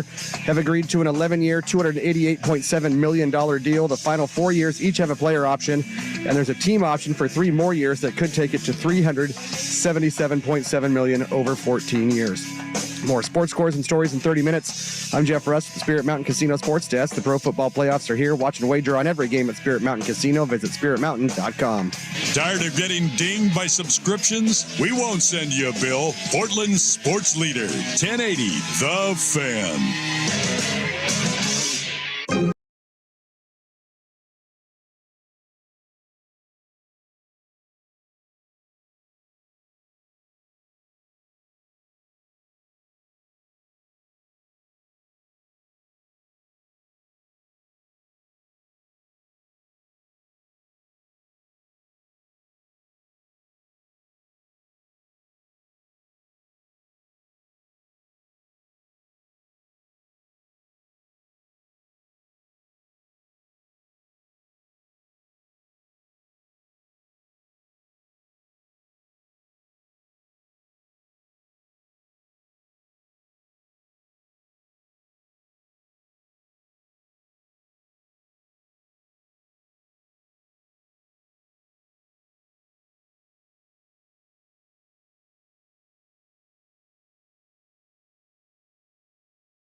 It's time for today's worst day on the web. With Danny and Dusty on Odyssey and 1080 The Fan. That sucks. Cocaine Hippos. Not the name of my new band. Oh, Not the name of my new band. that is a great band name, though. It's a fantastic band. Actually, this text on the Vancouver 4 text line, Cocaine Hippos sounds like a band Rust would listen to. Let's face it, Danny's band would be Artificial Hips. Wow. Jeez. Wow. My goodness. I don't know why, Just like the aggression Just there. straight for it, man. Goodness. Artificial bones. That way we can cover Are we more than just okay hips. here? Goodness. Wow. That one felt like it had some angst behind it. God, maybe next time I'm whatever. What did you want to eat next? I'm going to make sure I order it and just brush it past your nose. Back to Cocaine Hippos. Yes. For those not familiar with this, Pablo Escobar brought in hippos to his own private zoo. Yeah, he had a zoo, man. And if you had more money than you knew what to do with in Colombia, and you were just had like warehouses full of money that the rats were eating, and you would like chalk up a few million lost to rats every year. El ratones. I think that a zoo is a really cool thing that It's a you can great have. way to launder money. I don't think that's even laundering money. I mean, I think it's you're just putting it into it's a catch business right down there back then. I don't know. It was because you couldn't go and visit it. It wouldn't be like, hey, kids, we're going to go to the cocaine baron's house. So go to the zoo today. Could you imagine that if like you're going up to the Oregon Zoo? It's like just by some drug lord owned it. And you're like, hey, kids, come on. Let's go see the hippos. I mean, it's what we should do. Privatized zoos. Saying, you know. It was like his own private little. He could just Wasn't go little. there and Wasn't little. It was very big. It was very big. Multiple hippopotami. Yes, so many hippopotami. Their population has multiplied to over 170 hippos because they're out in the wild and they are invasive. And no, the anaconda ain't got none. They are not going after the hippos. So There's no predator. So you got some crocodiles, Okay. but the piranha, they aren't taking down the hippos. What is the predator of the hippopotamus?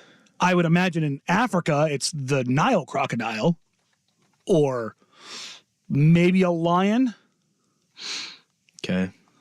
So those crocodiles and lions and spotted hyenas are known to prey There you on young hippos. young, because once they get big, they don't have a predator. Yeah. For those who don't know, the hippos are mean. They may only have a couple teeth, but they are mean. Yeah, and they are nasty. They kill more humans annually than have ever been killed by sharks. Is Yeah. that right? Yes. Is that? I think that's a. Hippos are crazy. They you see them on land, you're like, oh, that big thing ain't doing nothing. But no, they're insane. I wonder if the inbreeding of these 170 hippopotami are what is leading to them getting more aggressive, because a few years back it was like, yeah, the hippos are here, but they kind of keep to themselves. Yeah, because there's 3 females and 1 male, and that population of 4 hippos has now grown to over 170. Yeah. Because again, there's nothing invasive. Getting busy. Yes, there's nothing or there's nothing in their circle that's predatory about them, and they're destroying the fish populations. They're destroying the tributaries and the rivers because of how they behave and how they interact. And I mean, it's the Amazon, so it's already one of the most volatile structures in the world. That's being destroyed by a million other things. Well, and if the movie Deliverance taught us anything, it's that decades of inbreeding leads to aggression.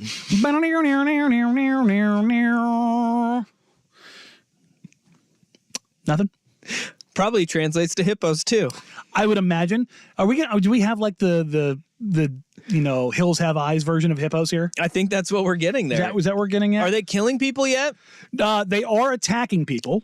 Damn. They are attacking people. They are having. Part of the issue is that they don't know how to deal with them. They've become incredibly unpredictable and aggressive, and that the advisory that has been put out to humans is to run and hide. Hunt. Oh, not hump them? Well, that's what they're putting forth legislation right now, because it's kind of the same issue that we have here in Oregon with sea lions. Yeah. Too many. It's a kill on sight thing. Did you know that there have been a Nile crocodile was spotted in the Everglades. What?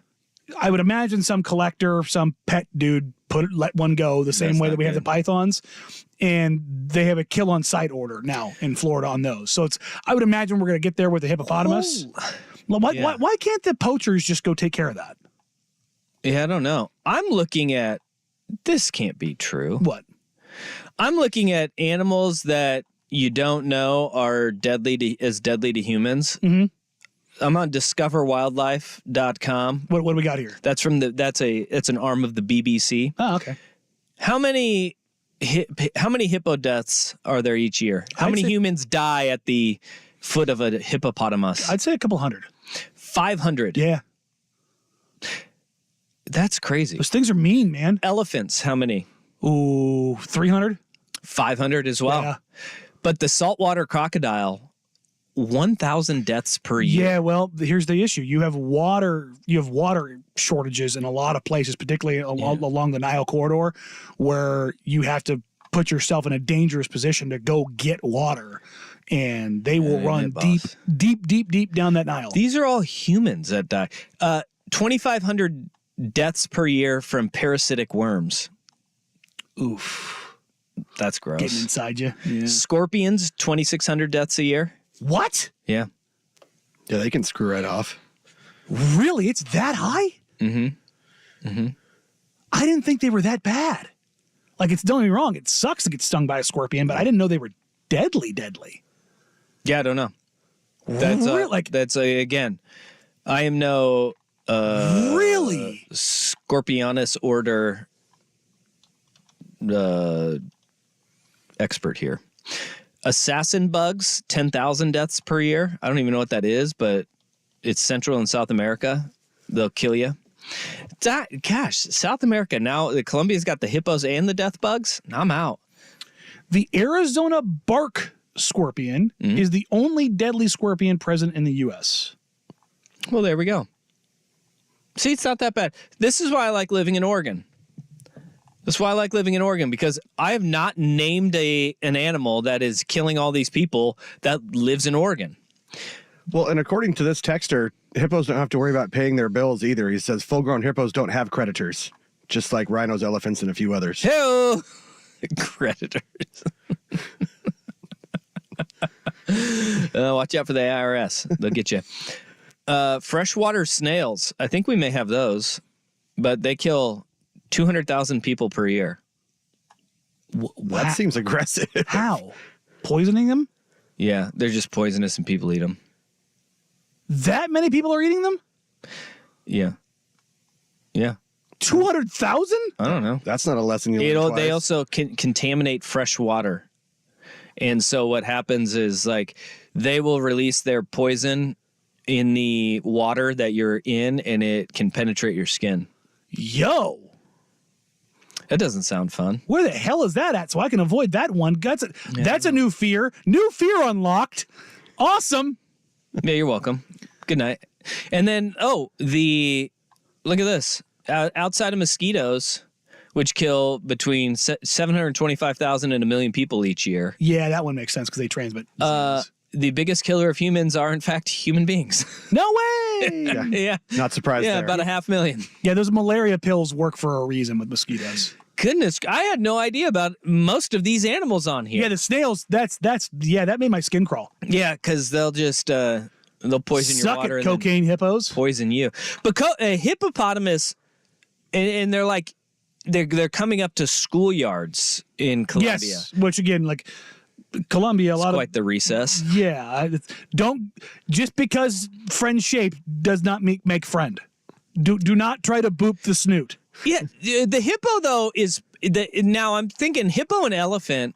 They probably have the best rap out of any deadly animal. Like, because we all fear sharks and we fear there's nothing Jaws. Scary about an elephant or a hippo except for their size. We fear crocodiles, but hippos and sharks have been made out in cartoons and stuff to be these lovable creatures. Elephants, not sharks. I mean, hippos and elephants, yeah. Although sharks were made out to be lovable creatures in Finding Nemo. Fish are friends, not food. That's right. See? Well, that was a support group. That's shark propaganda. Yeah. That's planting in our children's minds that AA is a thing, and it was like Shark AA. Hey, we're gonna have this support group. We're gonna stick together, and we're gonna make sure we don't eat people. Hey, mommy and daddy, the sharks go to the same group you do. That's rough. Helps a lot of people. Yeah. I saw old Patton Oswalt said we just need to drop a bunch of giant marbles over into Pablo's zoo there. Ooh, for the hippos. I'll take care of them. They're hungry hippos. Oh, yeah. That one went over my head. This seems like it is something that the Colombian government could take care of very easily. They have a lot of guns. But they're not. Also, what if you just gave the cocaine hippos cocaine? That would probably be in your worst interest. I just kind of want to see what happens. They probably would just be very energetic. Yeah. They wouldn't eat. Touch more aggressive. How much cocaine would it take for a lot of hippo poop? How much cocaine would it take for a hippo to get high? I don't know. I don't think a little bump's doing it. Yeah, this goes back to what Will Darkins, as the text line's pointing out. Will Darkins once claimed on air he could defeat a hippo with his bare hands. And that is something Darkins, he's taking to his grave. Yeah.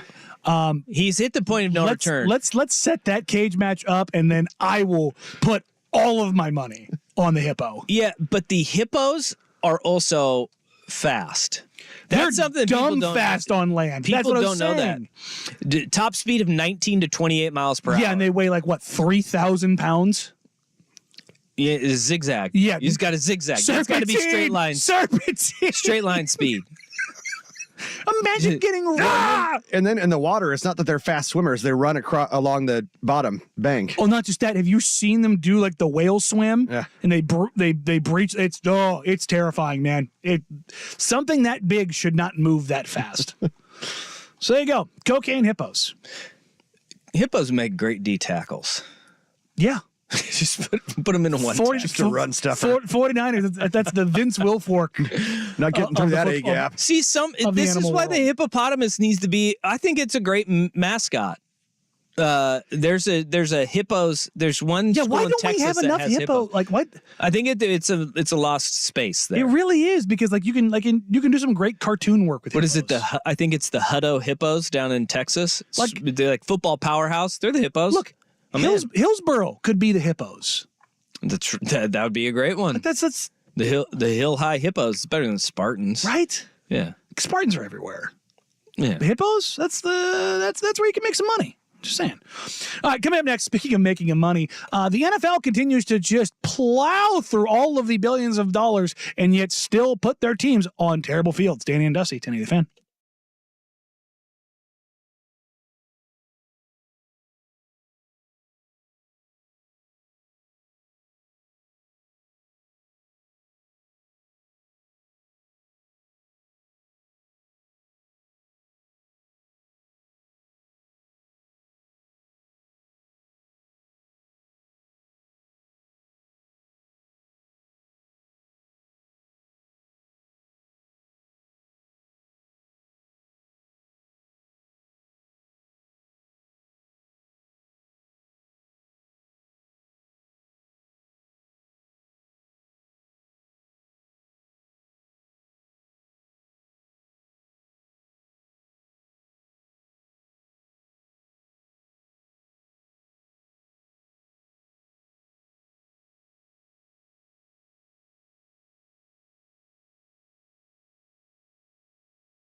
How much money do you think collectively the net worth of the NFL adds up to?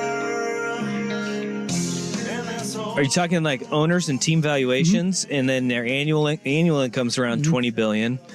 Each team is averaging around $2 billion, like on average. So I'm going to say $200 billion. Close to 163 billion. Yeah, okay. That seems about right. Which is an obscene amount of money. And yet, the San Francisco 49ers are playing at UNLV on turf that was installed weeks ago. Sod that was overlaid over the top of turf weeks ago, as opposed to being done in like December, far ahead of time, so that it could take root and be good. And what ends up happening is every NFL field is graded or rated based on its hardness, and you want to have a rigidity to it so that it doesn't give. So I don't know. You don't tear an ACL. Are we doing another field thing? Is this another Super Bowl where a field is? Well, this is the practice field, not the main field. So we got that. The Raiders, the one that's being in for the Super Bowl, is being rolled in. It's a big giant cart track. The 49ers be accustomed to a crappy playing surface? You would think, playing in Santa Clara. Oh, they just wanted to make them feel at home. Yeah, there you go. So the average grade of like a 0 to 100 hardness scale is 78 for an NFL field. There is not a field in the NFL that scores below a 70. The practice field that the 49ers are playing on right now is in the low 50s. So they're basically playing on mush. Which is very similar to Levi Stadium. Yes. Maybe they did want them to feel at home. You can't have this, though. How can you prepare for a game and you have these sorts of conditions, though? And I think that's what the 49ers particularly off the Super Bowl last year when the field sucked. Yeah. And this is also the fear. We had a World Cup coming to the States. Yeah. And Jerry's World is going to be hosting. The place that has the lowest graded field in the NFL. Well, they play on turf, so they're going to have to do something similar to what we're seeing here, which is they're going to go and lay the sod down over the turf at Jerry's World. Hopefully they do it more than a week or two in advance of this. But this is the concern in the soccer world, is that you are not going to put the World Cup, the biggest game in the world, is not going to be on a field that is permanently a grass field. This is a major concern for anybody who plays a sport on natural grass. And then, but only that, soccer is meant to be played. And it's an issue when you talk about playing here in Portland with the Thorns and Timbers, because they play on turf and not on real grass. And not to mention that they're doing this, they have them practicing at UNLV out of convenience. Because the Raiders, or the Raiders stadium and their practice facility is going to be used by the Kansas City Chiefs. So they were going to give in UNLV. I've been there and taken the facilities tour at UNLV. Their football facility is top notch. Yes, it truly is. Their facilities in general at UNLV are great. It is incredible. In their weight room, their meeting rooms, it's really nice there. It does not match their production on the field. But you have this practice field is going to be a storyline throughout the playoffs. And look, if you're the 49ers, with the history of injuries that they have had with their key players, this is the worst case scenario as you're leading up to the biggest game of the year. And this is like just one of those distractions that you hear. You want to have the distractionless week of preparation. Well, here we are. It appears, though, that the game field, it should be okay, even though the Raiders field was dead at the end of the regular season, if we all remember seeing that. And they were painting over dirt in the end zones. Which makes no sense because it's inside. And they wheel it out every day. Again, something the Raiders should be used to. Playing on dirt. Which, again, go back to Oakland. Yeah. Go back to Oakland. Make sure you make that good slide into second base where they painted over the dirt. So this is going to be our storyline of the year. It's going to the Super Bowl is the 49ers for an industry that janky practice that field. Is worth essentially $200 billion. Cool. Yeah. Why? Look, we've looked at this a million times because it's cool as could be. Real Madrid, the world famous soccer club, has a grass field situation that is the best in the world.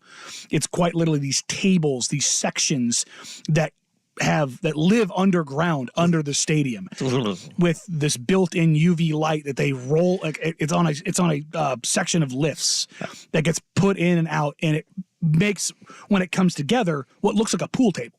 It's really cool.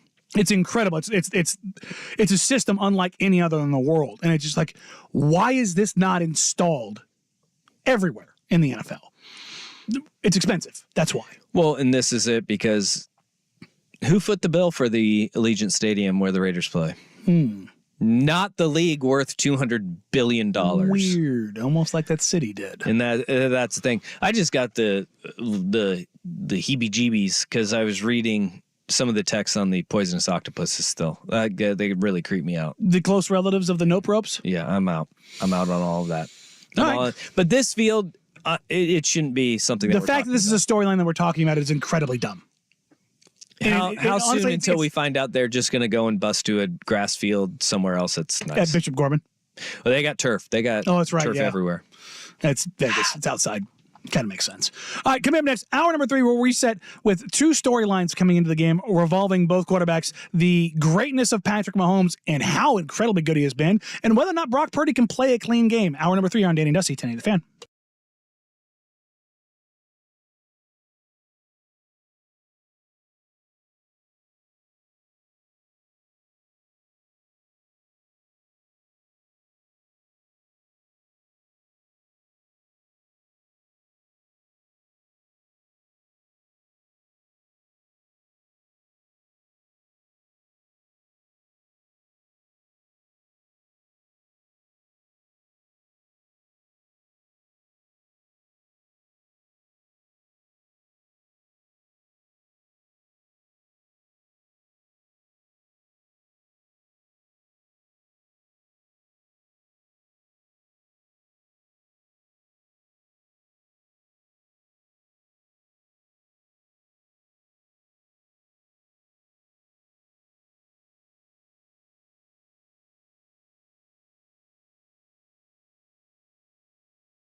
on Super Week, and that's right. We always make sure we put out the good meat for Dusty. That's right. Put that good meat out. Bring that good meat out. Cut that meat. God, that was a great commercial. I hope we get some bangers this year. Have you seen the Paramount commercial? We went very sad last year. Oh, no. Have you seen the Paramount commercial? No. Oh, my God. I go spoiler free. I don't mess with No. This isn't a Super Bowl one. This is a Super Bowl lead-up commercial. It's already out. Oh, I don't watch a lot of commercials. Oh, period. man. It made its way on my feed, and it's glorious. It's got Star Trek Patrick Stewart. Yes. Sir Patrick Stewart and Creed playing Higher. And Patrick Stewart, it's a promo for like all of the Paramount shows. I think I heard Stu talking about this the other day. They take Arnold from Hey Arnold, whose football-shaped head, and Sir Patrick Stewart goes in like 1920s football regalia and throws Hey Arnold up a cliff to like get them out of like a ravine. So they use him like a hook, like a grappling hook. And he throws his head like it is See, I need funny commercials back. Oh, it is so good. And they're like, we get a really high Q rating if they're very sad. No, make me laugh, clown, buddy. I died laughing. It was so dumb and so. It's Sir Patrick Stewart, so it's greatness personified, but also singing Creed. Higher. It just certified banger. I've been sent the Creed because of my thoughts on Creed not being a great band. Wow. Yeah. I've been sent the techno Creed remix thing that the DJ did. It's not bad. It's not bad. But that's Creed's music. It's not bad. Just, it just number one selling records multiple times over and over and over. They are the most Denny's band. Like wow. Denny's is around. Denny's is popular. Denny's has never been number one in the world for multiple years. Yeah, Jay Leno was. Denny's was at one point.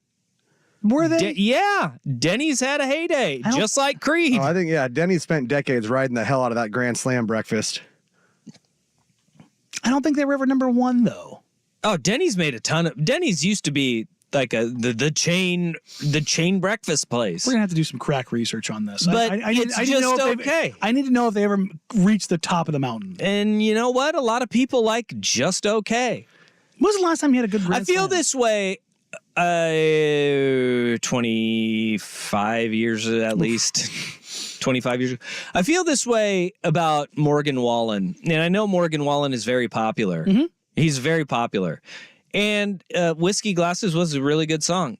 And it was good. I feel like all of his songs just kind of sound the same. And he's That's kind of country for me in general. whiny. He's got a whiny voice. And I'm like, that's country for me in general. Morgan Wallen just isn't my jam. But he is the jam for a lot of people. It's like Taylor Swift. It's all the same to me. Yeah, I go through these conversations a lot with people where it's like, "Oh, this is so great, you got to have it." I'm like, "Do I?" Taylor Swift new album, like just like the Stanley Cups are all the rage, being rebranded for $100 more. Yeah, I have a Hydro Flask, and they're like, "Well, you can hold it easily." I'm like, "Yes, so can I." I just have put my finger through it. They're like, "It keeps your water cold." Yeah, so does mine. It's more convenient. How?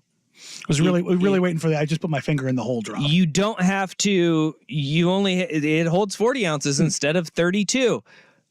Okay, so those 8 ounces I'm gonna have to go and refill. It fits better in your hand. Like I don't need this. I don't need anything bigger. I have something that works just fine. It works fine. It's adequate. Mark, got you that one. But that's where I go. That's where I live in this lane, and I'll die in it. You're gonna die in it? Yeah.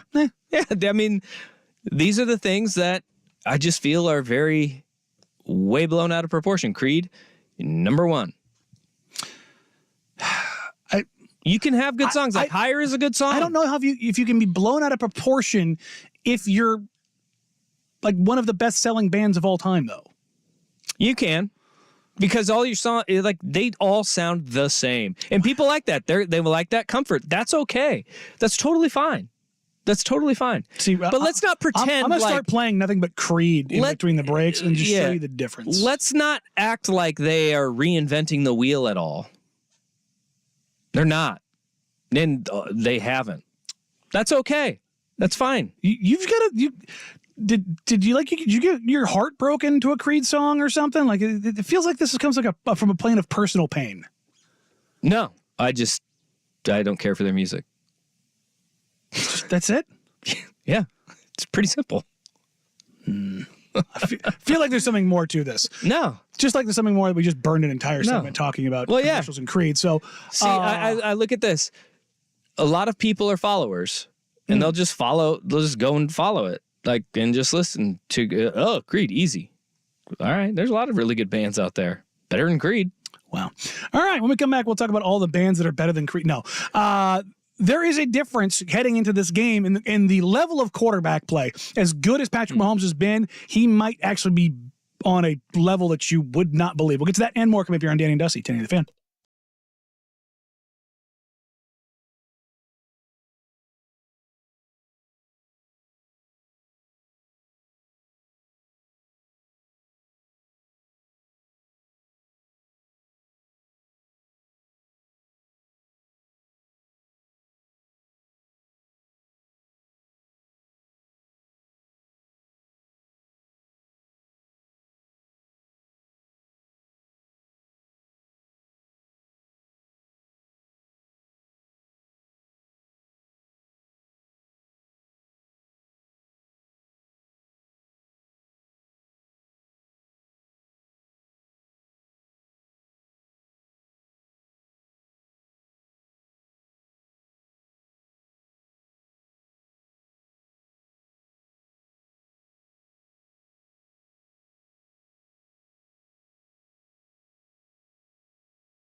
commercial, and it is really good. It's a banger. Yeah, that's what I need. I need more Mindless funny. stupidity. Yes. Mindless stupidity. That's right. All right, now that we've got that out of the way, there is a matchup between two quarterbacks here in Brock Purdy and Patrick Mahomes that has some underlying tones to it that I don't think are really being highlighted as much as they are, as opposed to the narratives around both quarterbacks. The greatness of Patrick Mahomes chasing Tom Brady, and Brock Purdy evolving from Mr. Irrelevant beyond to being this great quarterback.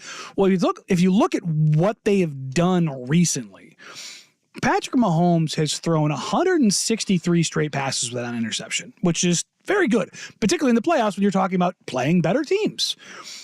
But he has just not thrown an interception, Dusty. He hasn't had a single turnover-worthy throw. Not through the entire playoffs. He's played 3 games. That's nuts. I think one thing that we're seeing with Mahomes is that his depth of target is gone down dramatically from where it has been in the past. And this is what great quarterbacks do. When it comes time for the playoffs and every possession matters the most, he is taking care of the ball way better. And you look at, on the flip side of it, Brock Purdy, I mean, we all think of the Darnell Savage interception that went right into his chest early in the game of the Green Bay game. We saw 2 against Detroit that were also dropped, that you sit there and you're like, okay, those are turnover-worthy throws that, the turnover luck has been on the 49ers side where... And it was last year up until him getting hurt. And that is going to be, when you're going up against one of the best defenses in the NFL, you have got to be more judicious with the throws that you make. And that's what you're seeing with Patrick Mahomes. And we're seeing the evolution of a quarterback too go from truly elite to the transcendent talent. That's what you have with Patrick Mahomes. Those numbers are crazy to think about. Those are like Tom Brady-esque, prime numbers that what Mahomes is doing, where, he went the streak of attempts without an interception.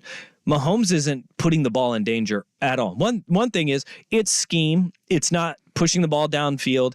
And also, when you're playing from the front and not from behind, it is a massive advantage, right? Because they've had the luxury in 2 of those 3 games to have such big leads that you don't need to put the ball in danger. No. And take what you get and go. That's what we saw. What is truly amazing, though, is when he went on the road into Buffalo, he didn't do that in a tight game where they had to rally too. That is that's the brilliance of Mahomes. But what he's doing at the quarterback position is truly, it's at one of those awe-inspiring levels of play where he is in for everything that Brock Purdy gets hit with game manager. Patrick Mahomes is just taking care of the football and being as safe as he possibly can with it. Can he still create? Absolutely. And the plays that he does create are incredible. But think of like in the AFC Championship game, right? He's scrambling around for 7 seconds and then he finds Travis Kelce. Those are the kind of throws that you say quarterbacking 101 tells you do not roll to your left, plant your foot and throw off balance back towards the middle of the field. But he makes that throw not into danger. He throws to an area where only his guy can get it. That's not a turnover-worthy throw. That's what Mahomes, that's like the next step in his evolution would have been. He's reached it now. He's taken that next step. And that's got to be the scariest part if you're Steve Wilks and the defensive staff for the 49ers, is that you're sitting there and you're going, all right, you used to be able to maybe bait Patrick Mahomes. There's no baiting him because he's not throwing up the 500 ball to Tyreek Hill anymore. Here's the insanity of Patrick Mahomes, okay? He has now played 17 career playoff games, a regular season, right? He now has a 67.4 completion percentage. He has thrown for 4,800 yards, 39 touchdowns, and 7 interceptions.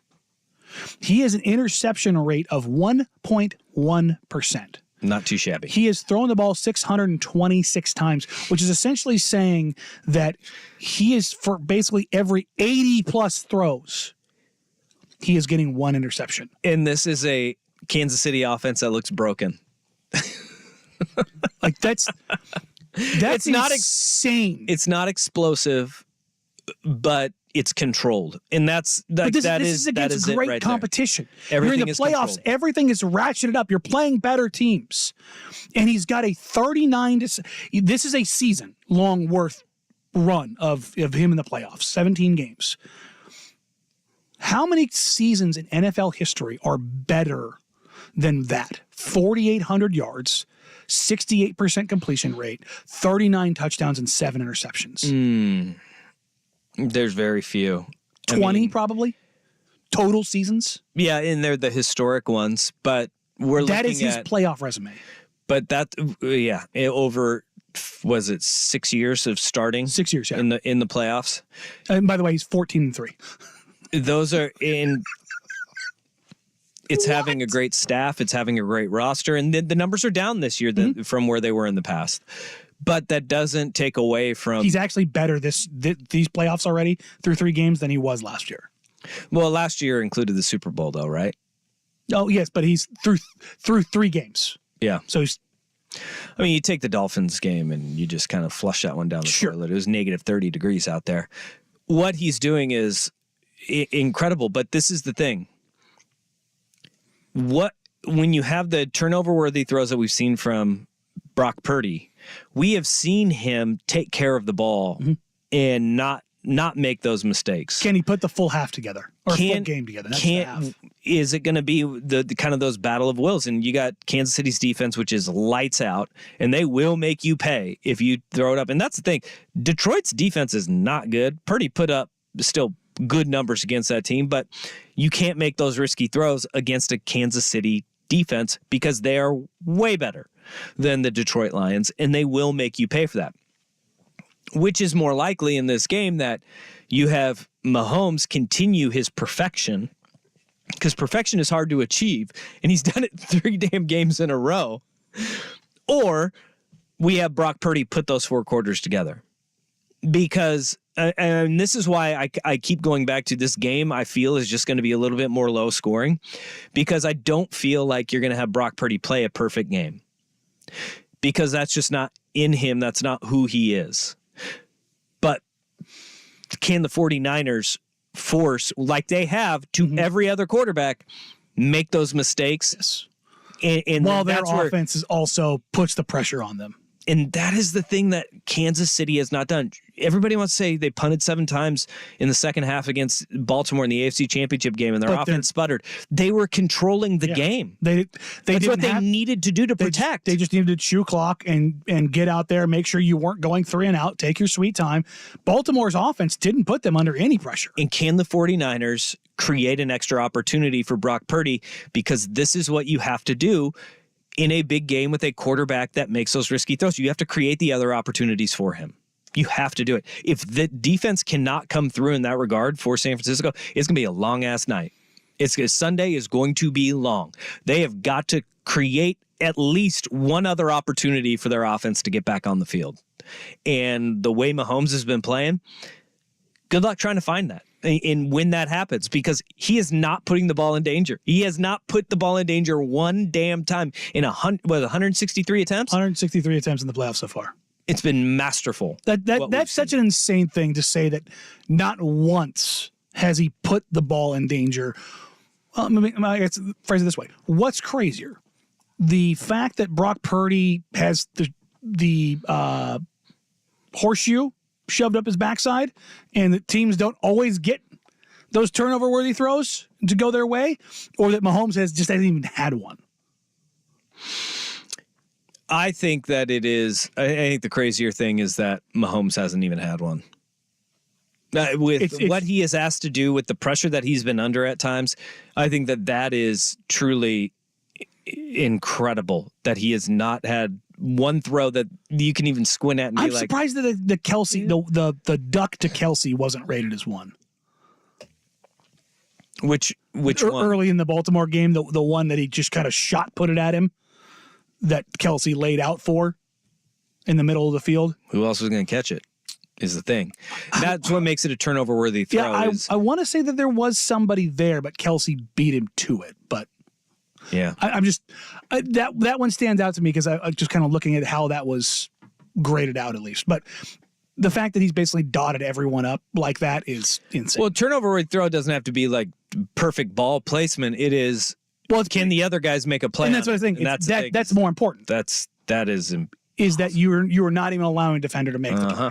All right, coming up next, Joel Embiid has had another knee injury. Just how severe and what impact is going to have on the Philadelphia 76ers, the MVP race, and the NBA Finals. But first, here's the Big Kahuna Sports Center update. I hear they got some tasty burgers. It's a Super Week edition of Danny and Dusty. Brought to you by George McCoy at Warren Allen, attorneys at law. Now, from the Fan Sports Desk, a Sports Center update on 1080 The Fan. This update brought to you by Crunch Fitness. Memberships as low as $9.99 per month. Find your Crunch time in Portland, Vancouver, and online at crunch.com. First on The Fan, the Trailblazers come up empty in their 2-game set against the Nuggets in Denver over the weekend. Now they've got a few days off before starting a 7-game homestand. That starts against the Pistons on Thursday. Portland 15-35 on the season. That's the 5th worst record in the league. 24/7 Sports reporting Patriots defensive assistant Steve Belichick has accepted the defensive coordinator job at Washington. Belichick previously worked with new head coach Jed Fish in 2020 when Fish was the Patriots quarterbacks coach. Matt Zenitz of 24/7 Sports reporting the Seahawks hiring Michigan assistant Jay Harbaugh as their special teams coordinator. On the diamond, ESPN's Jeff Passan reporting the Royals and shortstop Bobby Witt Jr. have agreed to an 11-year, $288.8 million deal. If all options are exercised, that could take it to nearly $378 million over 14 years. And Pilots forward Bull Dingdit has been named WCC Freshman of the Week after averaging 11 points and 9 rebounds in wins over Pacific and Pepperdine. Pilots play again at Gonzaga on Wednesday. Coverage on 910 ESPN Portland starts at 4:30. More sports scores and stories in 30 minutes. I'm Jeff Rust at the Spirit Mountain Casino Sports Desk. The pro football playoffs are here. Watch and wager on every game at Spirit Mountain Casino. Visit spiritmountain.com. It's The Fan on FM. Go to 99.5 FM HD2 and enjoy high def 1080 The Fan. What's old is new again. Stanford's fan favorite happy hour is back and better than ever. Enjoy classics like their spinach and artichoke dip, Stanford's wings, Southwest chopped salad, or crispy fried calamari. Plus new additions like the Tavern Cruise Burger, fish and chips, or barbecue chicken quesadilla. All for only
the news that we all expected came across this weekend as Joel Embiid is expected to have surgery on his left knee that was damaged against the Golden State Warriors after Jonathan Kuminga fell on it. I don't understand what the 76ers are doing in all of this, though. Why the Philadelphia 76ers tried to silence the Shams report initially that he had a tear in his knee, and then we're like, oh, we don't know about that. Made him retract that, even though we all know Woj also doubled down on it and said, no, he's got a tear of his meniscus. Yes. Or no, he called it a meniscus injury. A meniscus injury. Not That's a tear. Very specific. And then it came out that the Philadelphia 76ers themselves, the press release email that they put out, said he had a damaged flap, which in his meniscus. Flap because there's a tear. That's exactly what it is. Basically, every orthopedic surgeon that talks about stuff openly on Twitter was pretty damning and condemning of the 76ers language because it was just jargon and gibberish to try to obfuscate that Joel Embiid has a tear in his knee. And he's going to have a surgery, and he's going to be out for at least a month or two, but that the severity of it won't be known until I get in there, which is typically the case unless you absolutely shred it. So here is what, and it's called a flap injury. Mm-hmm. But it's technically a flap tear, which means a piece of your meniscus is torn where it can flip up. Yes. And that's where the discomfort happens, is when it kind of curls upward.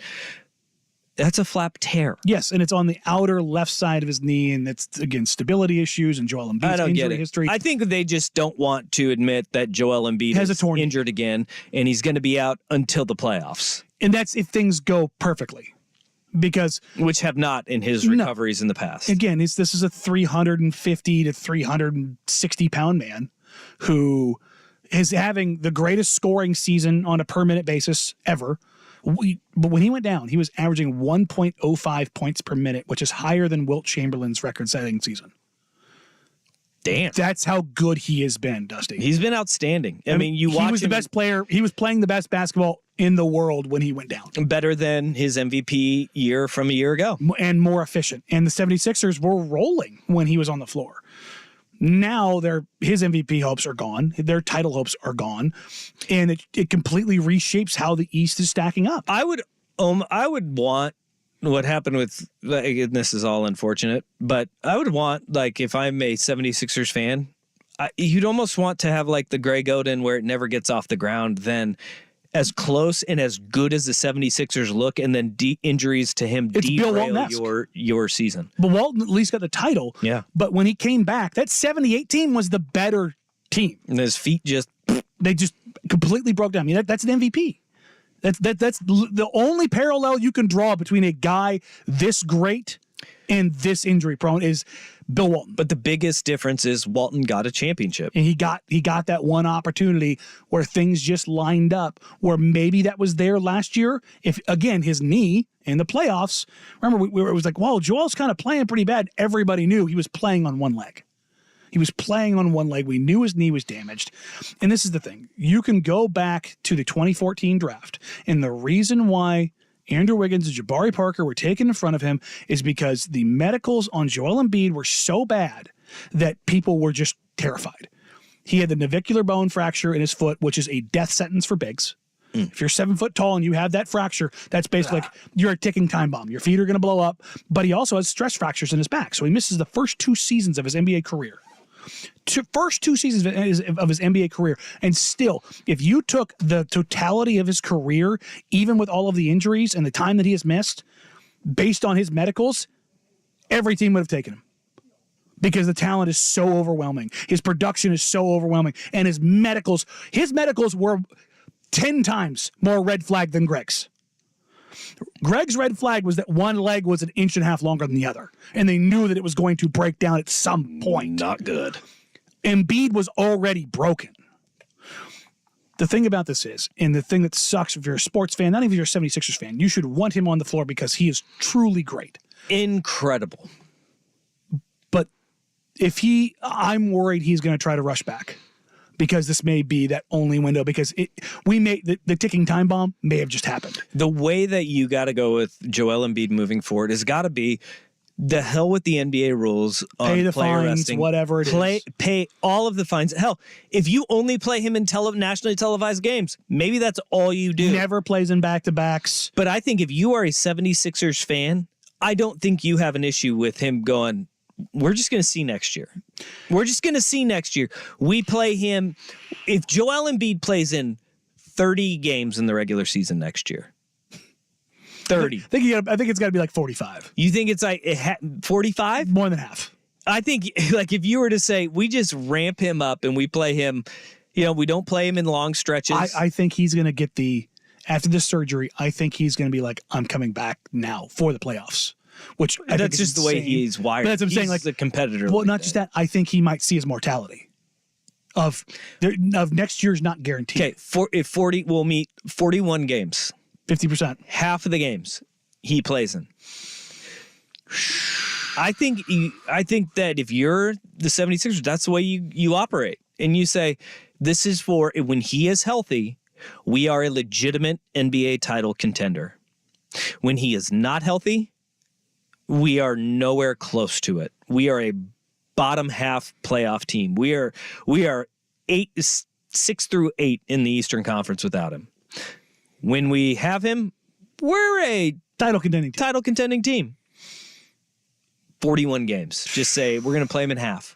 Just worry about getting there. You play him in about a third of the games early in the year, and then you ramp it up a little bit more as the season goes on. And you say, all right, we're going to see how you go and get him in shape for the postseason. It's just crazy. The everything that's come out of this, but that's got to have it. That's how you have to. 7 feet people are very useful in the playoffs, especially that can dribble, shoot, and defend the way that Joel Embiid does. I was listening to Zach Lowe post, and he said, I wrote this a couple months ago, and I reread it, and I thought it was hyperbole at the time, but I'm pushing it back against it.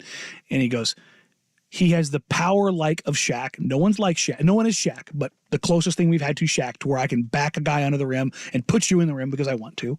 He has the footwork of Hakeem, the post footwork, because he does quite literally work with Hakeem Olajuwon, and his footwork is unbelievable.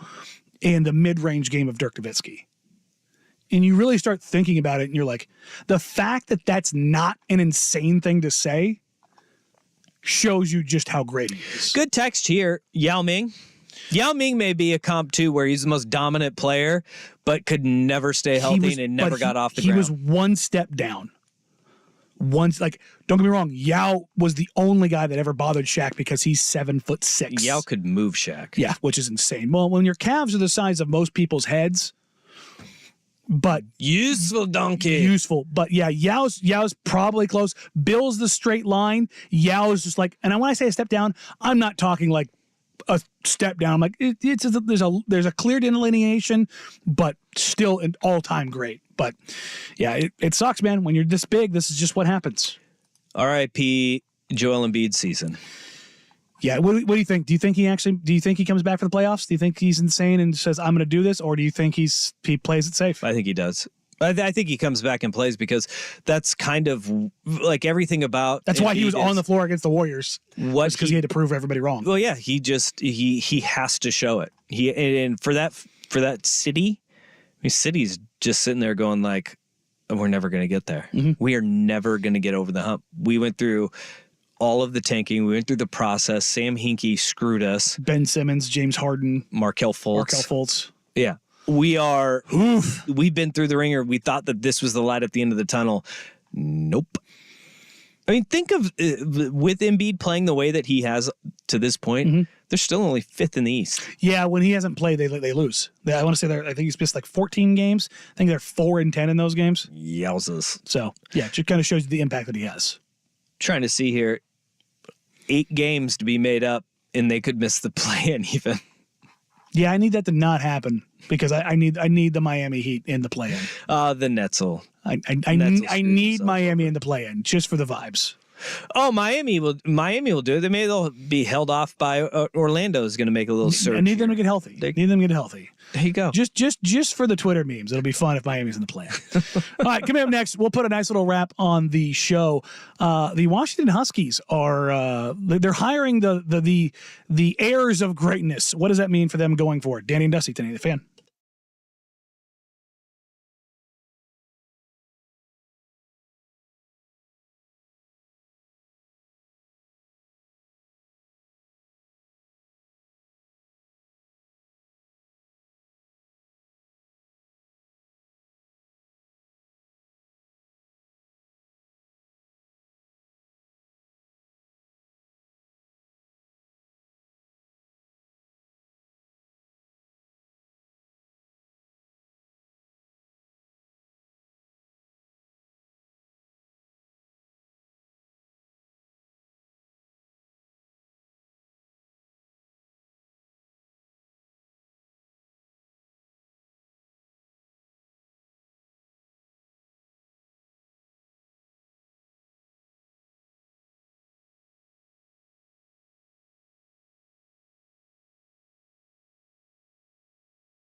happy heavenly 90th birthday to one Henry Louis Aaron, born this day, 1934. He died a couple of weeks shy of his 87th birthday. 25-time All-Star, 3-time Gold Glover, 2-time batting champ, 1957 MVP and World Series champ. You say 25? 25.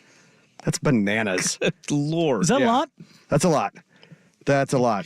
25 All-Star games. Yeah, and of course held the home record for quite some time until that cheating a-hole Barry Bonds beat him. Whoa. Wow. Yeah, anyway. Oh, and also, happy 82nd birthday, still living, to Roger Staubach. Still alive. Still alive. Still Definitely alive. would have thought, number one, super dead. Number two, a lot older. The hero of one Bill Belichick, Roger Staubach. Speaking of Bill Belichick, his son got a job. Not him. Good hire. Yeah. This is a good hire. Yeah. He's a lunatic, but a good coach. Stevie Belichick has been hired as the defense coordinator up at UW. Jed Fish bringing him on staff. No, Stevie Belichick is ridiculously bright. He was calling the defense this past year for the Patriots. And look, the past couple of seasons, but the defense was not the issue. Problem. No. It was not the issue. And when they had their lapses, were injuries on the defense. Yeah, so they were short on dudes and they were still functional. He is very sharp. And he's young. He's 36 years old. It is interesting that he is going to the college game because he has not cut his teeth in college at all. He has been a pro guy. And this is going to be the interesting part for how Jed Fish is building his staff, because he also brought on Pete Carroll's kid, who was coaching with him in Seattle. So he brought on Pete Carroll and Bill Belichick's kids for his staff at UW. This is... you got to be able to recruit. Like, you have to recruit. If you hear any of the stories about any of these high-level recruiting schools, everybody just wants to say, oh, throw NIL and it's easy to recruit. It's just money. Make it happen. These guys are maniacal in the way that you recruit. It is a day where, like, you will practice, you will break down your practice tape, then you hit the road, and then you go recruiting, and then you come back and you break down more tape, and then you go back. While you're flying to and from places, you are recruiting on the phone. It is... you have to be able to recruit, and that's going to be the sales. The big question. Jed Fish can handle a lot of that. He does a great job of recruiting. If you saw what he did down at Arizona, but he's bringing in a lot of very smart football guys and guys with great football pedigree. And if you have Stevie Belichick and Pete Carroll's kid on your staff there, good start, X's and O's wise. But having those two, the dads around, if they stick around and they're around the UW program, then it has a different allure to some of the kind of guys that you're trying to target. No, it is interesting what you're seeing both at UW and with the Seahawks, where there's been a real shift to going younger and looking to build something. They have new. a Harbaugh now. Yes, I was just saying, Jay is 34. Something like that. He's super young. He's been obviously coaching special teams at Michigan. Caught a lot of flack after the Rose Bowl game, but redeemed himself in the national championship, huh? Yeah, that's a little bounce back. But again, you kind of look at what both UW and the Seahawks are doing. There's been a real shift and a real pivot to going younger and setting themselves up for what they hope is the future. Young coordinators, that's a play.